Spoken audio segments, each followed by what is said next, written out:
tracking and symbols, implants so tiny they fit into thimbles, tiny spy cameras that watch while I sing. These are a few of my favorite things. RFID tags and GPS trackers, cookies on websites and chips in my crackers, all the surveillance technology brings. These are a few of my favorite things.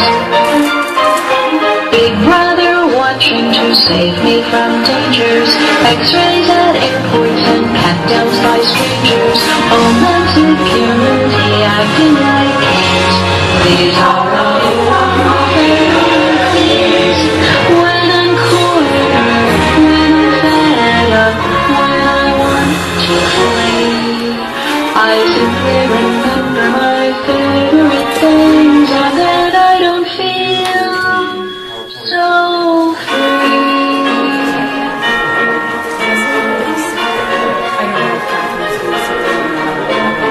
Hormones and numbers and tracking and symbols, implants so tiny they fit into thimbles, RFID tags and GPS trackers, cookies on websites and chips in my crackers, Big brother watching, watching, watching, watching, watching.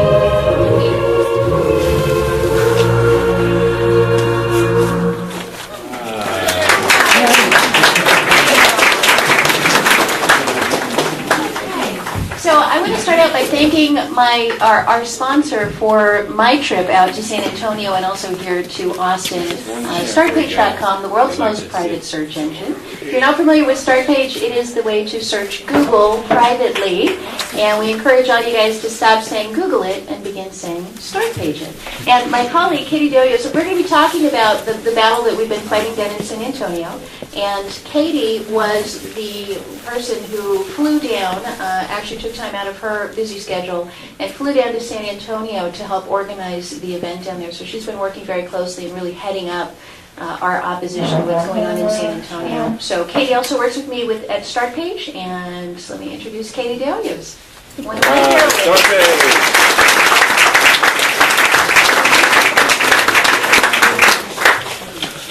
I didn't get to test the audio. I don't speak softly. Is it okay? How many of you were in San Antonio on Monday night? Yes. Oh, I remember. Yeah. Oh, yeah. You were definitely there. Well, again, yes. My name is Katie De Hoyos, and I came down from Dallas. So, hello, my fellow Texans. I also graduated from UT, so hello, fellow Longhorns. It's good to see you all. Welcome. Yes, so Katherine has asked me to come and help represent StartPage by discussing the filter bubble. And one thing I forgot to say, you're left-handed, so... Oh, just hit the space bar. Okay, Yeah. Just wanted to double check. All machines are different. All right, so we're going to be talking about the filter bubble. Has anyone heard of that concept before? Okay, good. You're going to learn tonight. So again, thank you also for those of you who choose to use StartPage. We really appreciate the fact that you have a choice and you make the right one. So we appreciate it. So the filter bubble,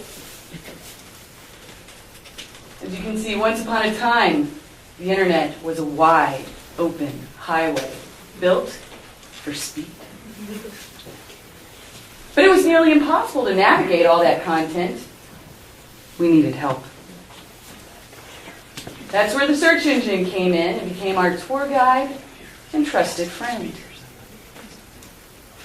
We loved our search engine. We loved the web. But then, slowly, over time, something changed. By asking questions all day long, we were unwittingly revealing our most intimate secrets. That's not my cell phone. Well, my boyfriend's using drugs. What's the penalty for cheating on my tax return? How do I patent my new top secret product? Shh, don't tell anyone. I'm pregnant. Suddenly, they were sitting on an unexpected gold mine of data. Yours. Wow. Huge amounts of data submitted directly by people about themselves. It didn't take long for the light bulb to go off. like my cell phone. Instead of just giving people information, search engines could use the search box to collect it, kind of like bait on a hook. Soon the data monster was eagerly consuming every search. And very few people were the wiser. That's about right. Before long, they began thinking of new ways to learn even more about it. I'm trying not to get upset. They added tracking cookies that followed us after we left their website. And you all have heard of tracking cookies before? Yes? Okay, Katherine will be able to tell you more about those. They gave us free email so they could read every word we wrote. And for those of you in this room, you know that free usually comes at a very high price. They created free phone services and then watched and listened to who we called. They put satellites in the sky to photograph our backyards. And for those of you who heard the show today that Katherine was on with Alex Jones, she gave a great vignette about that, how that all started. They drove down our streets and took pictures of our homes. Has anybody ever done a search to see if you see your house? Yeah. So what did they do then? So best-selling author Eli Pariser calls this personalized search zone the filter bubble. It means your search engine hand selects and personalizes answers just for you. Some people say they use the word tailoring, saying the results are tailored for their needs or wants or interests. Your world shrinks as the search engine shows you only what it thinks you should see. And for those of you who know a little bit about Google, you know that their objective is to have the mind of God, which they openly stated. And Eric Schmidt, the former CEO of Google, had also said that basically Google wants to know what you're thinking before you do. This is what you see. Over time, you become trapped in a bubble of your own prior interests. So this is a bubble you create yourself. When people ask a question, they expect to get the standard answer. But with the filter bubble, the answer is almost always rigged. It changes depending on who's asking. So, for instance, if you and I were to do a search on Egypt, you would get a different list of search results than I would, using a search engine like Google, Yahoo, or Bing, not with Startpage. Soon, instead of a superhighway, you're stuck in a rut. Pretty good. So the question is, why do they do it? They say all this personalization helps you. Plus, it lets them target you with ads. I think a lot of people look for efficiency, so they want a quick, speedy, I want to know exactly what I want right away. So that's what you think you're getting with personalization. So why wouldn't you want to let someone else blow your data bubble? It censors away alternative opinions. And this is something very close to many of your hearts and minds. It shrinks your brain. And it keeps you from thinking outside the box. So it leads to ignorance and isolation. And Katherine gives a really great example. Say you were to do a search on Monsanto. Most of us in this room, if we were to enter that search query into a search engine like Google, for instance, we would probably get search results that said, talks about all the bad stuff regarding Monsanto, genetically modified foods, anything that a liberty-oriented person would most likely find. Now, say my mom, for instance, were to do that same search, she would probably get stock prices, she'd probably get some great commercials, Monsanto's wonderful, they love grandmothers, something completely different. So keep in mind that what happens then is you think as you look at your search results that everybody else is seeing the same results you are. And so it leads to this sense of division when you try to engage a person in a conversation and they genuinely may not have ever been exposed to that information that you have. So it's pure ignorance, potentially. And so you think you're having this miscommunication, because you're supposed to have the same information, but you don't necessarily have access to the same information. It's a new type of censorship. It traps you in your own little world. So if you've been stuck rolling around the sitting tiny corner of the internet, like our friend here. Kick the search engine spy out of your life, once and for all. Escape from the filter bubble. And Start Page can set you free. So, because we don't track you like that. We don't create since all your searches are private and anonymous and there are no tracking cookies and we don't store your IP address, we don't know who you are. So there's no bubble to create. So you really get raw search results. So that's what I like about Start Page. So hope you do too. Thank you all.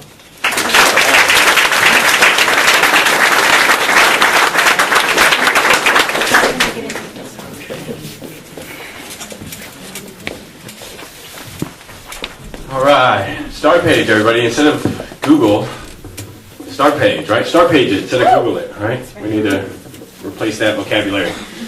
Well, welcome to Brave New Books. My name's Harlan Dietrich. I own Brave New Books, and I've been doing this for 7 years. And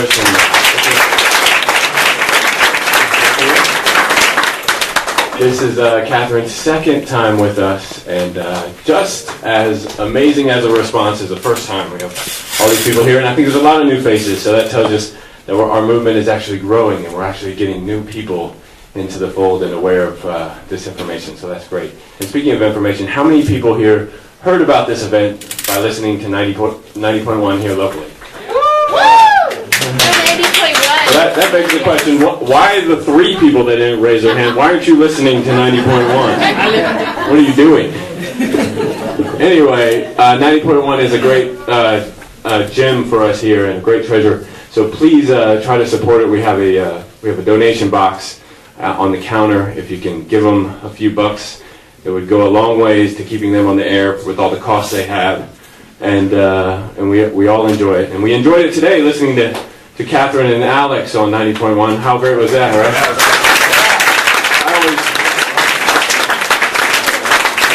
I always think of Alex sort of as one of the founding fathers of this movement, and I kind of think of Katherine as one of the founding mothers of this movement. And it's like fathers and mothers, you know, Alex can be sometimes a little hard on us, right? A little harsh, you know. The Bilderberg group, the bankers are organizing to take your property and your guns. Clean your room, that kind of thing. He's pretty rough, but then it's always nice on 90.1 because right after that, Katherine comes on and says, she says, whatever your father was telling you was true. That is all true, but it's not so bad, and this is why. And she gives us hope. And she goes, well, and then she says, but you got to clean your room, right? So, but it's always nice to have that juxtaposition for us here, and we need both voices. We need Alex's, and we definitely need Katherine's, and that's why it was so tough for us when we heard that Katherine was sick a few years ago, and we didn't know really how to react or what to do because, let's face it, these people are like family. We spend 3 hours a day listening to them. That's more than I spend listening to my parents probably all month. So, they are family to us, and so it's really great to know that Katherine is now in remission and fighting that. Let's give her a round of applause for fighting for us.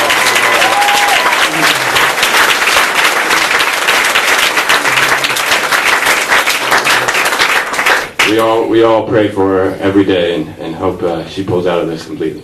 But nobody wants to hear me talk, and so you all came here for Katherine tonight. Let me go ahead and introduce Katherine. Dr. Katherine Albrecht is a privacy expert, an award-winning author, and local 90.1 radio broadcaster who helped develop StartPage.com, the world's most private search engine. She co-authored the best-selling RFID book, Spy Chips, and hosts a daily syndicated radio program from 3 to 5, Monday through Friday, on GCN, between Alex Jones and Free Talk Live. Katherine's efforts have put an end to human microchipping trials in the U.S., stopped the chipping of dogs in San Marcos, and slowed the encroachment of RFID abuses worldwide. Her latest campaign opposes mandatory RFID badges on school kids in San Antonio, Texas. So, right next door, guys, so we all need to get involved. In addition to her radio efforts, Katherine has authored privacy legislation and testified before the FTC and lawmakers around the globe. She has written for the Scientific American and granted over 2,000 media interviews to the New York Times, NPR, and CBS Evening News, to name just a few. She lives in New Hampshire and was appointed by Governor John Lynch to serve as an expert member of the state's 2-year RFID Study Commission. Katherine holds a doctorate in consumer education from Harvard University, and she's a huge fan of Brave New Books and the whole Austin underground activist movement. Without further ado, let's welcome Katherine Albrecht to Brave New Books.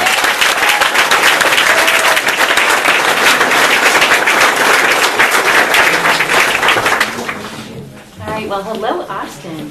What a wonderful thing to be here. How many people were here the last time I came to speak? Good for you guys. Good for you guys. You know, I've been through a lot since then. That was the San Marcos, I got to pronounce it properly. I'm a former Spanish teacher, so to me it's San Marcos, but I'll say San Marcos if you guys make me do it. But we put an end to that, the chipping of dogs. We actually stopped that.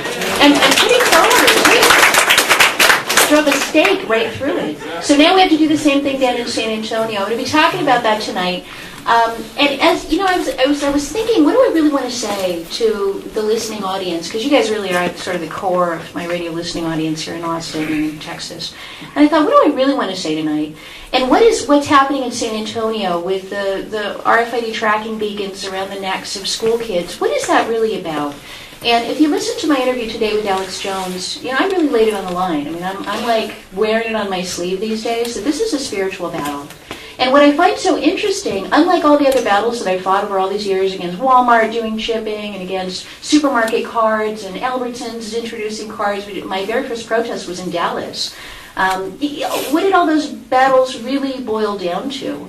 And what they really boil down to is that there is an encroaching darkness that is coming across the globe, that is using technology to build its infrastructure in which to enslave humanity.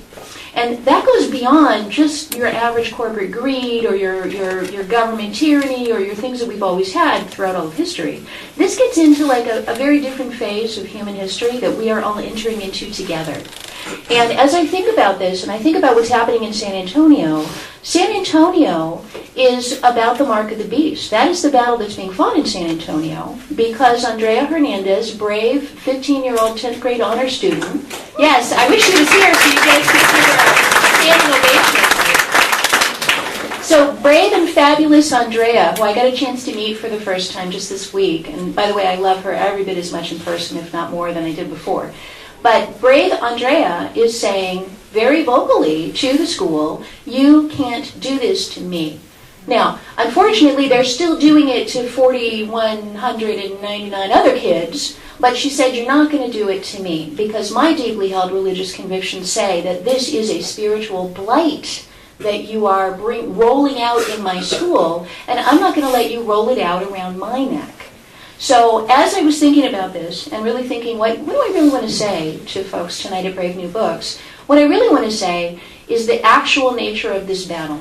And I realize, and if you listen to my show, it's always a very fine line. You know, it's a little dance. I've even talked about it on the air before. If I get too Christian, then I lose listenership. And then I'm not Christian enough for the Christian radio stations. They don't like me either. And so I'm always kind of like walking on this tightrope. And I figured, you know, I may as well just be an equal opportunity offender. And if anybody wants to be offended, you know, that's on. I'll let you guys deal with that. But I've got to say what I know. And if there's one thing that having a 2-year battle with breast cancer that may well still kill me, if there's one thing that battle has done for me, is it's made it so I'm no longer afraid to speak what I know. I'm really not. And I'm no longer concerned what anybody thinks about what I have to say.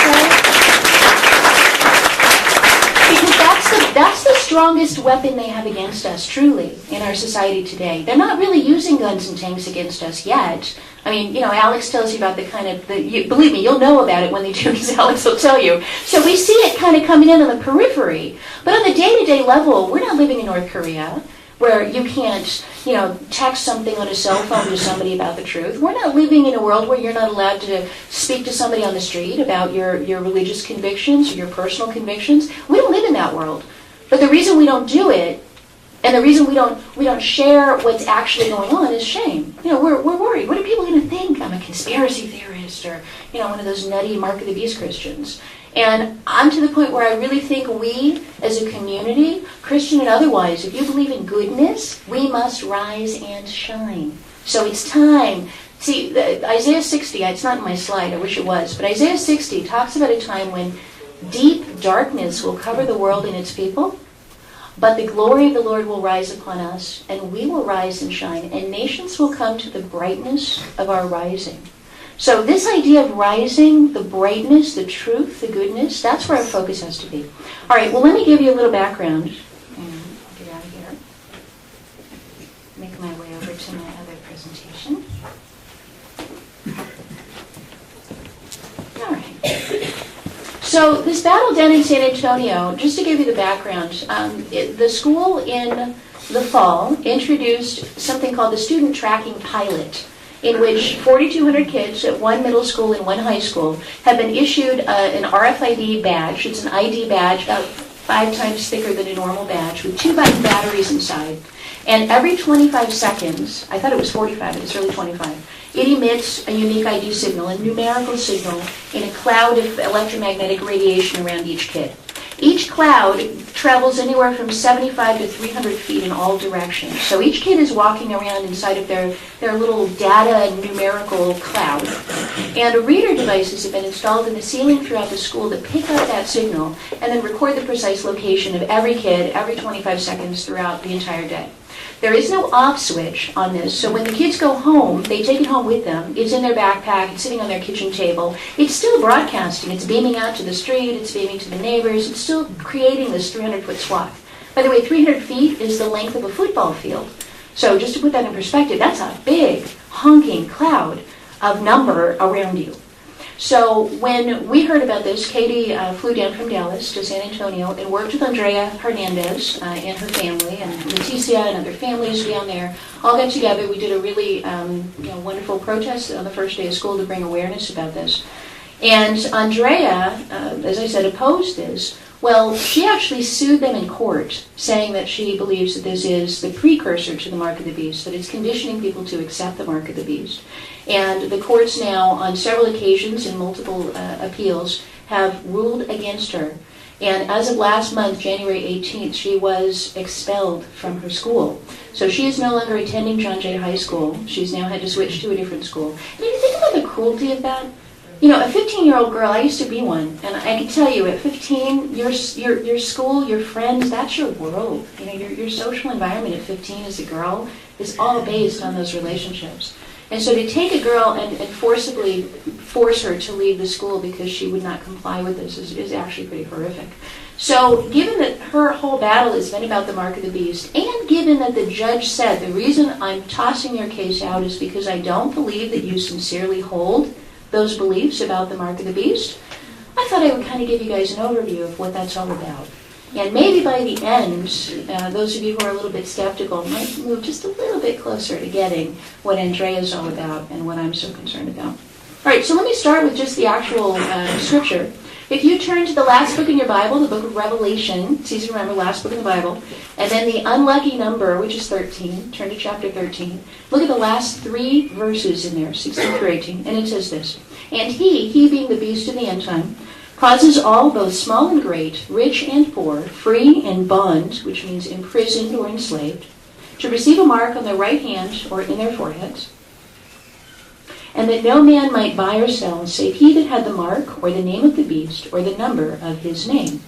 Here is wisdom. Let him who has understanding count the number of the beast, for it is the number of man or a man, depending on your translation, and his number is 600, 66. Now 60, that's 60. So 660 and 666. Let me ask you, because I don't see a lot of children or teenagers in the crowd. Do you have any teens or young kids? A handful. Let me ask how many people in the room are familiar with this passage of Scripture and have heard of the mark of the beast. I'm in Texas. And I'm glad of it, too. Thank you. Yeah. How y'all doing? Some of you guys is. I always have to catch myself doing that. So, the thing that shocks me nowadays, I grew up just immersed in this. I mean, everybody did in the 70s. It was like on TV, and people talked about it, and it was, there was even that song, that Kathy Don't Go to the Supermarket song. That's a 70s song that I play on my show.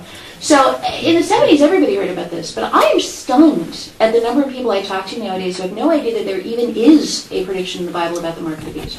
I would say it's more than half, and maybe even more than 2/3 of random people I speak to. And I'm super outgoing, so I'll just walk up to people at the supermarket, or I'll walk up to people in the person sitting next to me on the plane, the person in the aisle in front of me, and I'll just ask them. And I'm amazed how many people say, I never heard that. I didn't know anything about it. What are you talking about? And especially kids. Kids who have gone to vacation Bible school every summer, kids who've gone to Sunday school every Sunday. And you try to talk to them about the mark of the beast, and they have no idea what you're talking about. And yet if you start talking like, heavy metal music, 666, then they're like, yeah, I know that. But when you talk Bible, they don't know that. So I don't understand how in one generation we went from a time when everybody knew this to a time when nobody knew it, at the time when we most need to be knowing it, which is right now. So there's a deception that's coming out there. There's like a blindness that's coming over the people. Now, let me get into RFID. Those of you who were here at the last talk, there's a little bit of review, but let me explain how the technology works and what it is. So an RFID tag, RF is radio frequency, ID is for ID, like identification, and what it is, it's a tiny microchip. The ones now are about 100th of the size of those little specks, so tiny, tiny little chips, hooked up to antennas that can transmit a number. So the only purpose of that little tiny microchip is to contain a unique ID number, and then the antenna is what you need to transmit it. Now, I know there's people who are concerned that this is in Obamacare. It's not.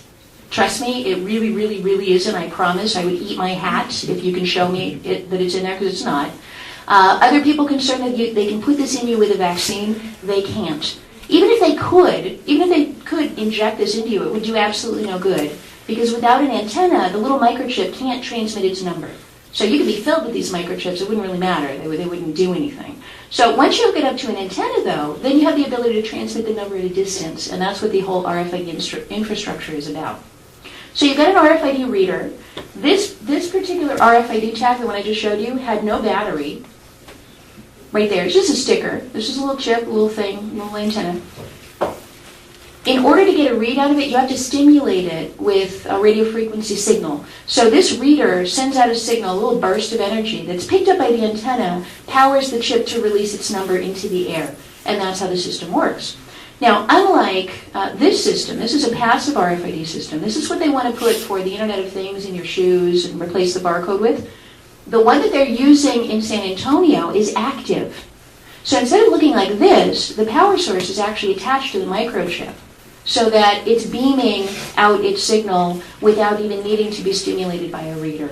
Probably the best analogy would be the toll transponder on people's cars, which I hope nobody in this room has. I hope you guys take advantage of the fact that you can pay cash still. We can. I know. Oh no, I know. I wish I'm sorry. I'm sorry that that's happening to you here, that you're actually having places where you're not able to drive on roads without being electronically tracked. So the cash is going away, I know. In Texas, you guys are at the heart of that. Texas and Washington State. But in any event, it's the same idea. You've got a battery. You're transmitting a continual signal. It's very trackable. All right, doors, ceilings, floors. They want to put these readers everywhere. And I have to say the scariest thing, other than San Antonio and Disney and, well, I don't know, one of the scariest things this year, was the Camtech. I talked about this on Alex Jones' show, the spray-on antennas, that they actually now have a material that comes just in a spray paint can that they could use and spray onto. I could spray it on this wall and turn this whole wall into an RFID antenna that could pick up the signals emitted by RFID tags. So with that new technology, it's brand new and it's military grade and cheap. They can spray it on trees. That's what they do in the demo that they have on their website. They spray it on a tree. And then they have these guys with no power source. They're out in the field. They're in, I don't know, Afghanistan, wherever they are.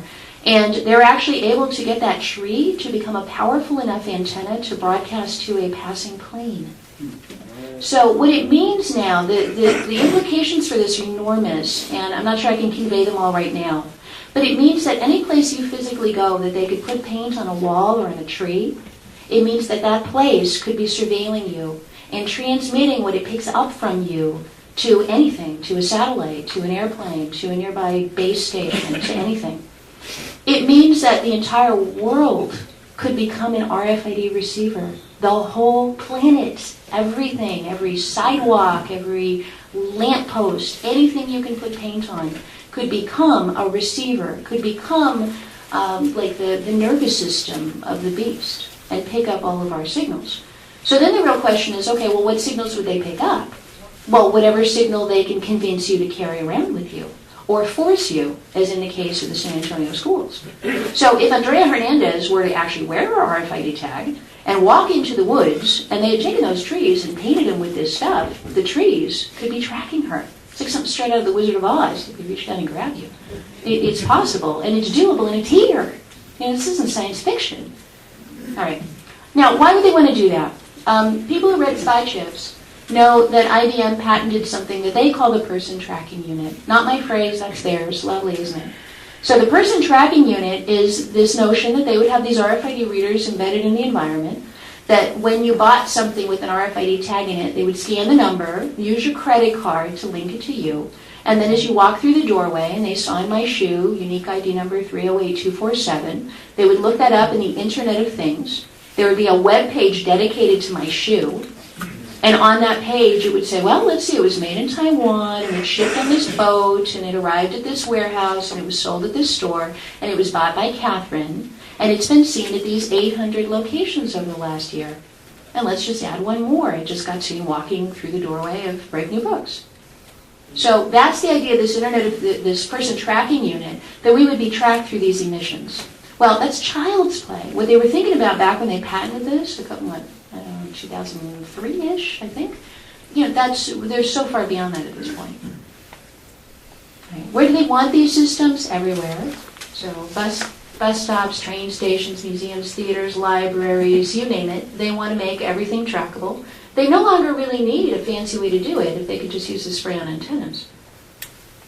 And eventually they could track us everywhere. So you could do this through a little device. This particular device here is by a now defunct company called encroaching. But it actually is an RFID reader on a tree that's powered by just the breeze, just the vibrations of the tree vibrating through the wind powers it. It doesn't even need to be plugged into anything.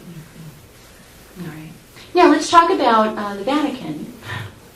Vatican's been in the news a lot lately, hasn't it? Because we got the Pope stepping down. Maybe we'll get the last Pope. Who knows? A lot of people talking about that. But the Vatican, few people know that the very first two collections on planet Earth to be tagged with RFID were the Vatican Library of ancient sacred manuscripts. So like Dead Sea Scrolls level kind of illuminated things that monks worked on in the 1200s. That kind of stuff. And guess what the other one was? The Playboy Video Library. This kind of makes sense, doesn't it? If you're going to tag everything, those seem like the two places you kind of start your plan. I don't know, your evil plan. The library was actually closed for between 2007 and 2010. The Vatican Library, and when they reopened, they had tagged all of the sacred manuscripts. They had also just this year announced that they're going to be requiring all employees to actually wear one of these tracking devices, just like Andrea Hernandez has to wear, right within the heart of the Vatican. All right. Now I want to talk about the nervous system. So I've talked about the beast, and if you listen to my show, and maybe listen to Alex's show today, I talk about this pretty frequently, that we're building this thing. And you could call it a web. Where there's a web, there's a spider. It's a trap. You could call it a net. Where there's a net, there's prey. There's a predator. Something gets caught in a net. And if you look around our society, people seem to already be kind of caught in the web, caught in the net. How many people here know somebody who's caught or fallen down the bottomless well of World of Warcraft, for example? Anybody? I know people who've lost families, marriages, jobs, everything they had, falling down that particular well. So there is this sort of a nervous system that's being built. And when I think about the nervous system, and I think about the global mind, the Google founders said they want to become the mind of God, as Katie pointed out. So what does that mean? What is the mind of God? What is that? Well, it means that Satan essentially wants the powers of God. And one of those powers is the power to know, as the Bible says, to count every hair on your head. or to know every time a sparrow falls from the sky.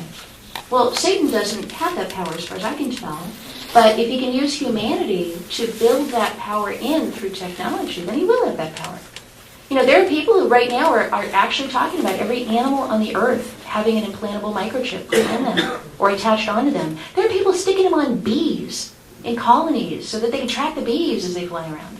There are plans to, they're not plans, they've actually put them on hundreds of thousands of animals in the ocean, and they track them underwater. It's like crazy.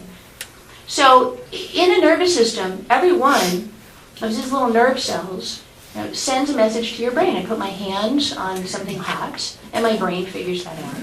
So how does the global brain, the mind of God, the Google thing, the whatever you want to call that, the spider in the web, how is it going to know when a sparrow falls from the sky? How is it going to know when you pick up a can of Coke from your fridge? Well, it's going to do that by making each little individual item into a nerve cell in its body.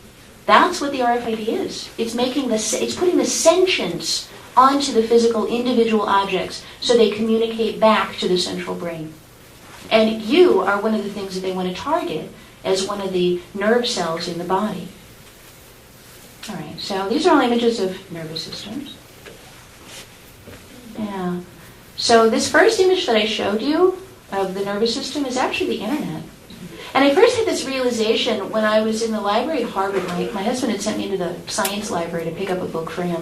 And as I was walking into the library, I saw this poster on the wall. It looked kind of like this. And I said, oh yeah, that's what I learned in high school biology. That's the axons and the dendrites and the nervous system. And yet when I got closer, I went, oh my gosh, that's the internet. Whoa, that looks like the same thing. So that was how I began to make this connection. And it wasn't long after that I was speaking at the Library Association at some library community in Massachusetts. And I was there debating the guy who wanted to put the RFID tags on all the books so they'd be easier to shelve. And all of a sudden, it's like the whole thing just kind of crystallized. And I went, wow, they want it on all the books. They want it on all the shoes. They want it on all the kids.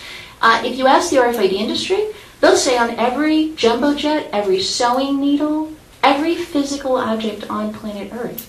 And they've got enough unique ID numbers with their numbering system to number every grain of sand on Earth with not a single duplicate. That's a lot of numbers. And you know you can do that with just 96 bits, 96 zeros and ones. That's 2 to the 96th power. That's enough numbers to number every grain of sand. Or, put another way, everything manufactured on planet Earth for hundreds of thousands of years. It's a long time. So what do they want to build?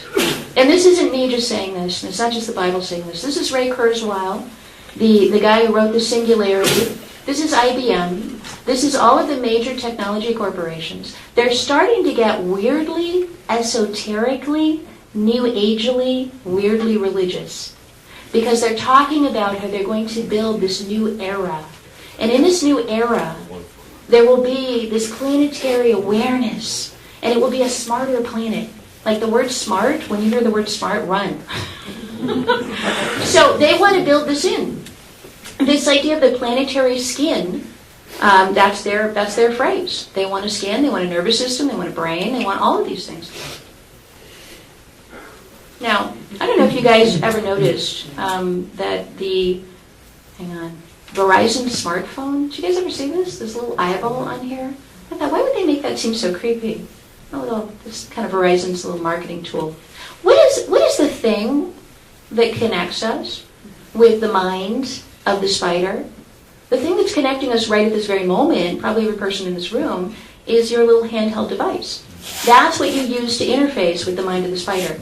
And Alex did a really, I was amazed, he did this really cool explanation on today's show. If anybody missed it, go back and see if you can catch it. But he was talking about how Sauron, which is what this is from the Lord of the Rings, how Sauron, there was this crystal ball, and they would look into the crystal ball and see what was happening, but it was evil.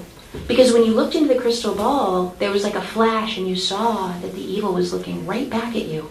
That crystal ball was not just a one-way information giving you information, but that crystal ball was a mind meld with this entity. And that when you look into it, you are connecting with something very dark. And so this idea seems to have made its way into pop culture. And I don't think it's a mistake.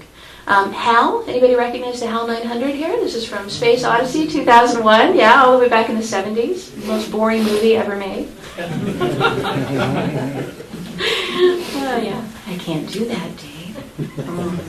So those of you who are too young to remember that reference, the HAL 9000 was on a spaceship, and it was the computer brain that controlled everything. And this was this little blinking eyeball camera thing, and eventually it turned evil. This over here is Sauron. Same kind of concept. You know, you're looking into the thing, and it's looking back. What are you looking through? The smartphone.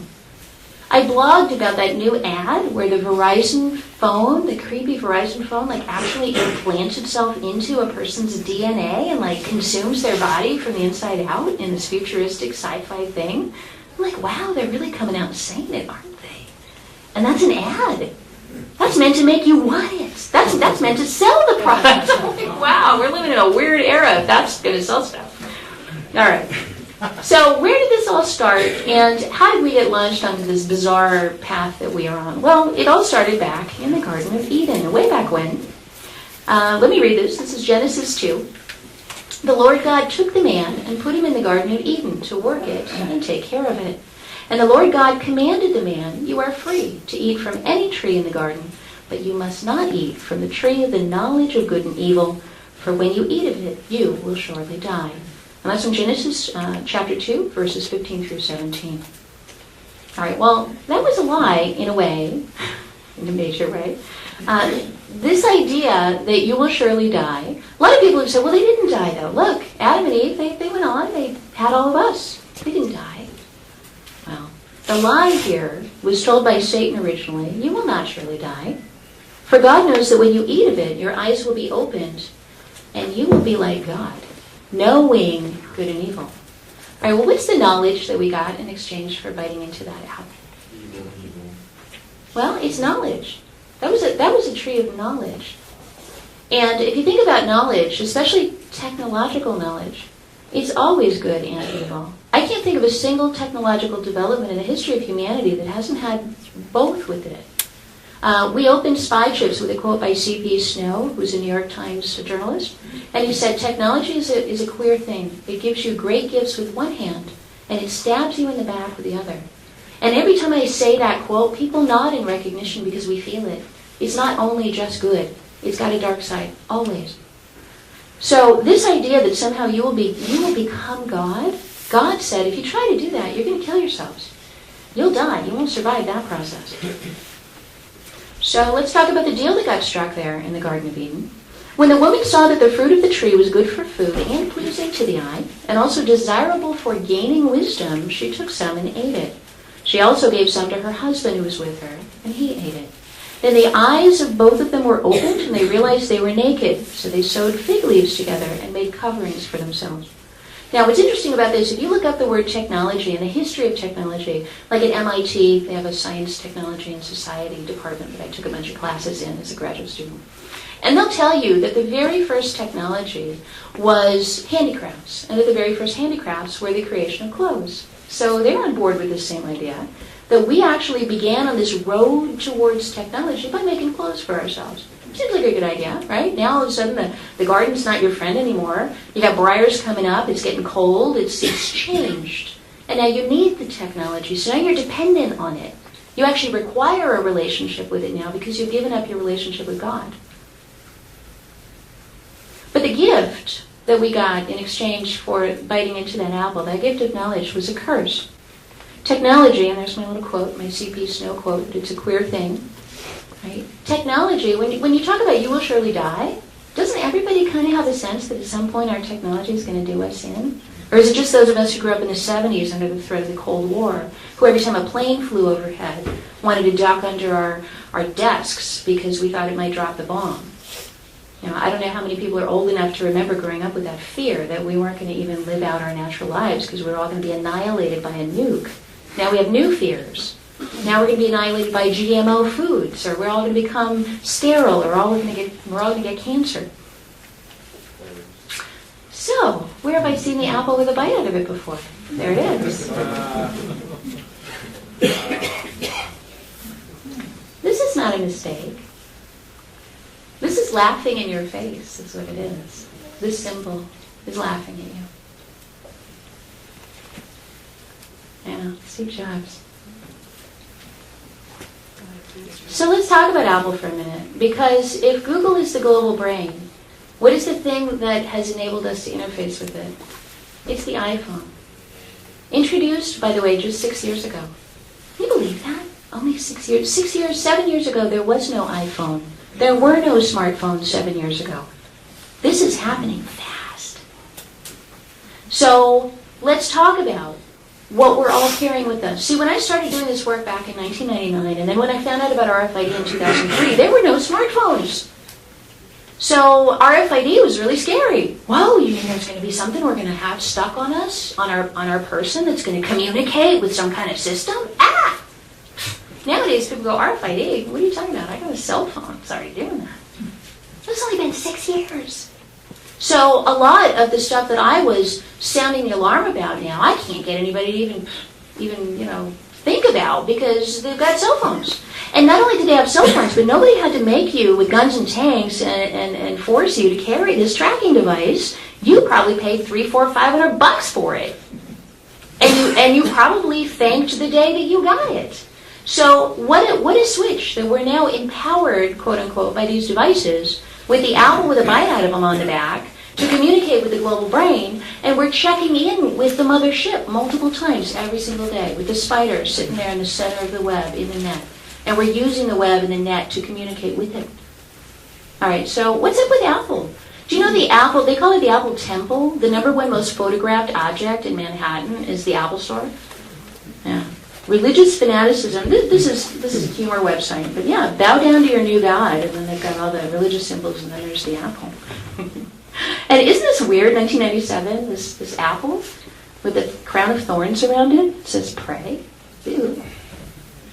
Yeah, Steve Jobs, it was almost as though a religious figure had died. I can't remember the last time there was so much outpouring of grief, as though he were some kind of amazing and incredible person.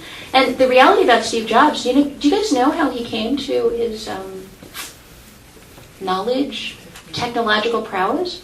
He actually traveled to India when he was in 19 or 20. He traveled there with a friend who's written about this in a book. And when he was there, they were using hallucinogenic drugs, so he was messing around. And anybody who listens to my show knows that when you do that, when you leave your body and you come back, something else might be coming back with you and probably won't be your friend. So Steve Jobs was doing that, messing around with hallucinogens. And he camped out with his buddy in a dry riverbed in India. They were off looking for the ashrams and the swamis and enlightenment. And there was a flash flood in the middle of the night. And Steve Jobs and his buddy called out to all of the Indian deities to save them. And said, just like so many people do with the real God, ooh, if you save me from this lightning storm, I promise to serve you. It's not like Martin Luther, I think, did something like that. But yeah, Steve Jobs said, if all of you idol deity things, will save me, I'll be on your team. So anyway, Steve Jobs was not the wonderful guy that people make him out to be. Trigger my demons. Yeah. Isn't it funny how we use these phrases? We just throw them away. Just throw them out there. Steve Jobs' biography reveals Jobs driven by demons to success. Could it be that maybe he was? Well, the first Apple computer. Guess what the price was? The Steve Jobs decided to put on the Apple computer. This is real. This is for real. And why did he call his company Apple? And use the phrase, bite into it. Let's talk about some of the weird early Apple ads when they were trying to get the idea of a personal computer. See, Apple was the first computer. Apple took the computer out of the place where my dad worked at Ohio University in the 1970s, where it was a building the size of the city block that contained less power than my handheld calculator, and got that shrunk down to something that could sit on your desk and then insert itself into the life of every person on planet Earth. And it was Apple who did that. It was Steve Jobs who did that. He took the interface to this thing and gave it to the people, which is why they consider him a god. So look at some of these ads. Absolute power corrupts. Enjoy. Or this one, an operating system so advanced it could only come from Apple. Or did it? What the heck? What is this? Like who makes this ad and goes, yeah, that'll sell a lot of computers? Like, who does this? It's weird. How about this one? Yeah, you have what it takes to create your own reality. And with Mac OS 8, you can create it without barriers. Who made this promise to us? When? You go all the way back. And this is the text of this ad. That's the offer. Make your own reality. Dump this God reality, dump this Garden of Eden stuff, and make your own reality. Bite into the apple. And I'll give you the powers of God. All right, let's go back and talk about some of the folks who've actually led to the creation of the infrastructure that we're living in right now that is going to usher in the mark of the beast, that's creating the body for this thing to embody or for its consciousness to come into. So Charles Babbage, how many people have heard of Charles Babbage? Oh, fair number. Yeah, a lot of technical people in the room. Cool. So Charles Babbage is widely recognized as the father of the computer. And it's interesting because Charles Babbage's history is actually kind of bizarre. He, as a young man, decided that he didn't really believe that God was real. Now, a lot of people have decided that over the years, but at the time that he was living in the early 1800s, that was a pretty radical position to take. Do you know what he did to try to figure out if God was real? He went up to the belfry of a church at midnight, cut his own, some part of his body, and made a circle in blood, and then recited the Lord's Prayer backwards, and summoned the devil to come. Now, how many kids do that? I don't know, but that's what he did. And because nothing happened, then he concluded that all this God-devil stuff isn't even real. Yeah. So I would argue that maybe something did happen when he did that, when he actually summoned the devil and asked for the devil to come to him. I would argue maybe the devil answered that request. He tends to do that when you ask him to come. So it gets even weirder because Charles Babbage, there's a book called Ada, Enchantress of Numbers, and it's about Ada Lovelace. Long story, but anyway, she was his muse and helped him. A lot of people say that she was the first computer programmer, that she actually did a lot of the work that was attributed to him. But there's a letter that I was reading as I was trying to sort through all of this and understand who these people were. She actually wrote a letter in which she actually said to him, he was getting discouraged, he didn't want to keep working on this computer stuff. And she said, I would urge you to keep going. And in this letter she writes, if I were the devil, and in parentheses she says, which perhaps I may well be, I would urge you to continue this work. I was like, wow, who says things like that? So as I looked, and my husband always kind of keeps me grounded and gives me a little sanity. He said, Catherine, this is kind of an outlandish theory that you're coming up with here. This hypothesis of yours that these technologists were kind of evil and going down the wrong road. He says, I'll tell you what, if you want to test it, let's subject it to the scientific method. And so he made up a list of all of these great people throughout the history of technology and said, why don't you look them up and figure out what their deal was? And as I did, one after another had exactly this kind of story. All of them. It was weird. And what I did find out, though, is that the ones who were interested in pure science, like the Isaac Newtons that just wanted to understand God, but not control or create power from that understanding, those were almost always good men who really did believe in God and did good things. The ones, though, that wanted to extract that power for their own personal gain were almost all evil. And all of the big names that we in our technological society almost worship were part of this whole, when you look at their history. Here's another one, Thomas Edison. So Thomas Edison tried to create a machine that would talk to the dead. And he claims it did. He claims he actually created it. That there was a machine that used the electromagnetic spectrum, the radio waves, to actually communicate with the dead. Well, we all know you can't talk to the dead. They're dead. So who's he talking to? Who was speaking to Thomas Edison? He also believed that there were entities inside of all of us, including in him, that contributed to his genius. And that when you die, they leave and they look for another body to inhabit as a host. It's like, who thinks like this? So again, Thomas Edison, I had a Thomas Edison puppet in 4th grade and did my little show of how wonderful he was. So, these are the people that we revere in our society, and yet you scratch the surface. And they were all part of the whole movement to get us to where we are now. What was the first computer called? Well, this was the first U.S. computer. World War II. It was called the Mark. Not Mark, the Mark. They called it the Mark 1, and then when they came out with the second one, they called them the Mark 1 and the Mark 2. But the first computer was called the Mark. And what was it used to do? It was used to create the algorithms to create the atomic bomb. Right? You will surely die. You eat of this, you're going to die.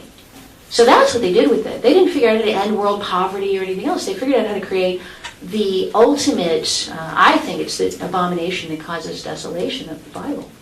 The abomination of the atomic bomb, created by the Mark. This, by the way, is in the Science Center at Harvard. Yeah, I walk by it all the time.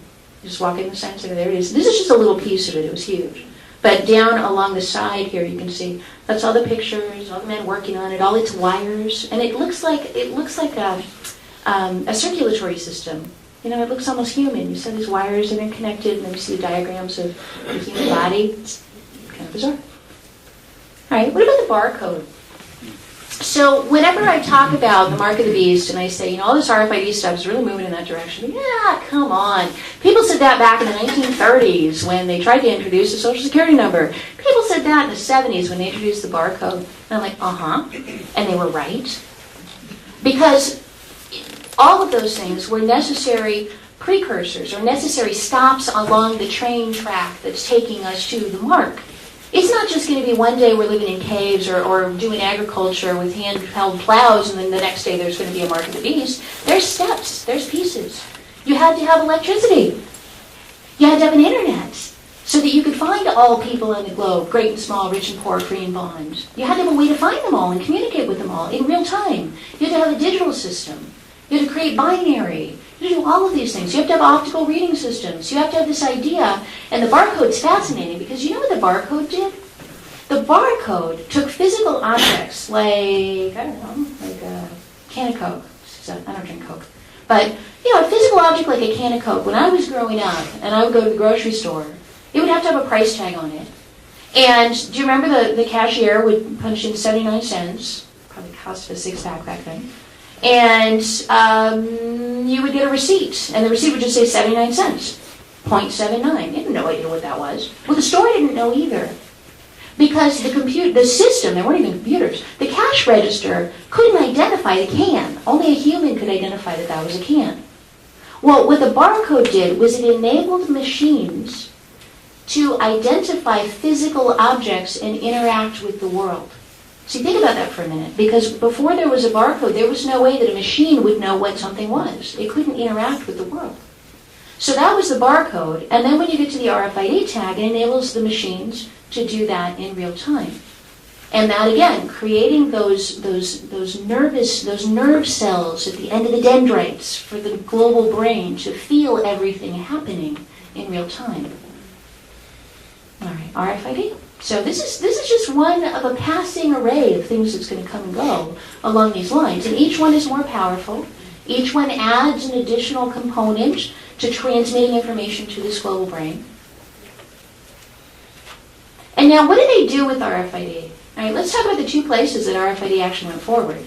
I've been saying lately, you know, people have said, well, Katherine, you know, did you feel like the 10 years of fighting all that stuff was worth it? And I said, well, you know, we scored a lot of victories. But it felt as though, and I said this on Alex's show today, it felt as though there was a mudslide, and I was standing on the hillside, and I wanted to hold this ground, and so I got a big piece of plywood, and I held it up, and I held this ground, and my feet were solid, and the mud just went right around me, right down the hill. That's what it feels like. So the place that I wanted to stop RFID was in consumer products, because at that time, 2003, the industry was saying, like the person tracking unit, we're going to track all the people because we're going to have tags hidden in their shoes. And so I said, no, you can't do that. Tags of people's no. So we did boycotts, we did protests, we did everything, and we stopped it. I've actually been told that we did $500 million worth of stoppage to that industry, that there was literally $500 million in investment.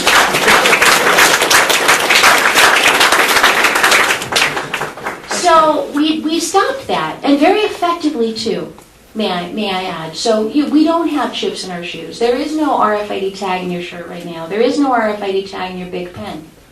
But here's the bad news. There's an RFID tag in your credit card. So where is it? Now, my fear was if they put it in your shoes, then they'll start putting it other places, and then they'll track you and whatnot. Well, the real fear, and I probably should have just been open about it way back then, is that ultimately you won't be able to buy or sell without it. Well, how do you buy and sell? Nowadays, with a credit card. And that's right where they put it. And where else are they putting it? So the two places you don't want it, identity cards, because that's your number to buy and sell, and payment instruments, because that is buying and selling. And that's right where they put it. Sheesh. So I got to tell you, so as I'm like lying in bed with no hair and no eyelashes and no eyebrows, and I have like random kids asking me if I'm pregnant because I was so bloated from chemo, I'm sitting there going, you know what? I really blew it. I really blew it. Because the whole time I was telling everybody it's a privacy issue, we got to fight Walmart. What I should have been saying is it's a spiritual issue, and we have to fight the beast. It's a different battle. So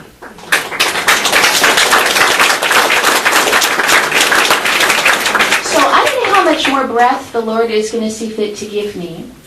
But I will say this, if I ever find myself back in that position, and there's a fair chance that I might, that I don't want to be lying there taking my last breath saying I didn't say what I knew and I didn't warn people. So I am now to the point where I'm willing to travel all over this globe and say exactly this to as many people as will hear me, so that when my time comes to an end, you guys will at least be able to keep the message going and get it out there. All right, let me talk about this RFID. I don't even want to ask the question because I will want to cry at the answer. How many of you, don't answer me, how many of you have RFID tags in your credit cards? And the answer is probably at least half.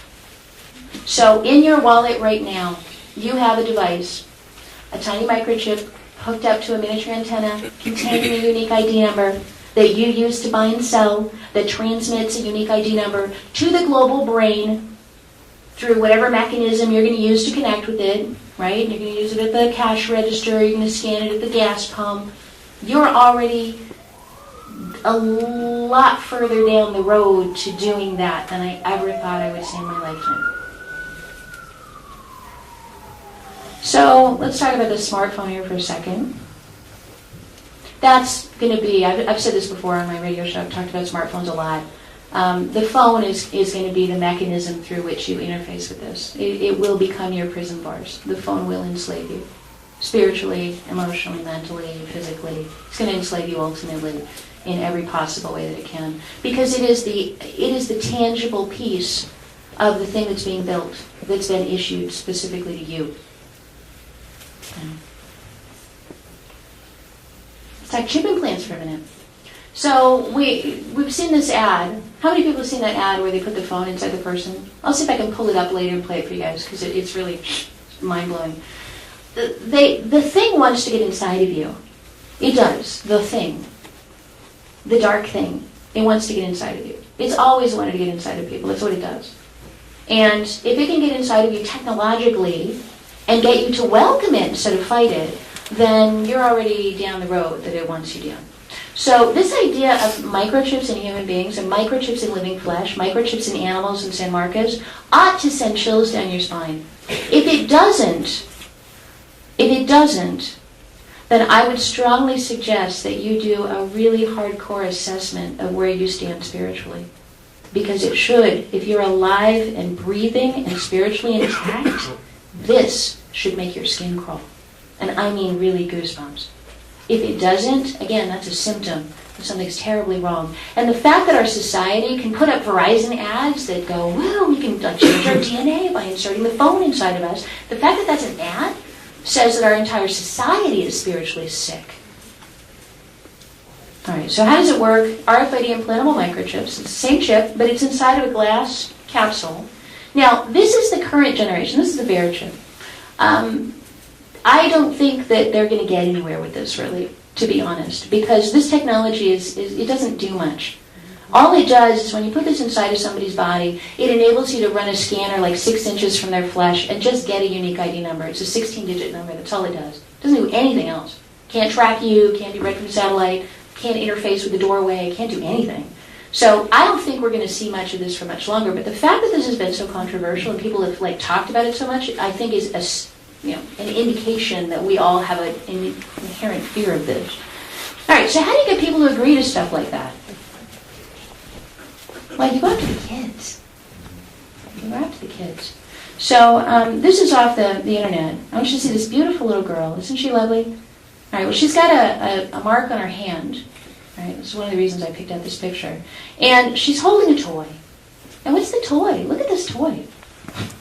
You know, again, I'm going to keep coming back to this. Who makes stuff like this? Like, who thinks that a kid should play with something that looks like that? Whose spirit does not look at that and go, that's repulsive? Who looks at that and goes, oh, that's the perfect toy for my little Sally. She'll love that. Gets worse, the Skylanders thing. So I decided I wanted to figure out, like, what are kids watching? I don't watch TV. I don't have TV.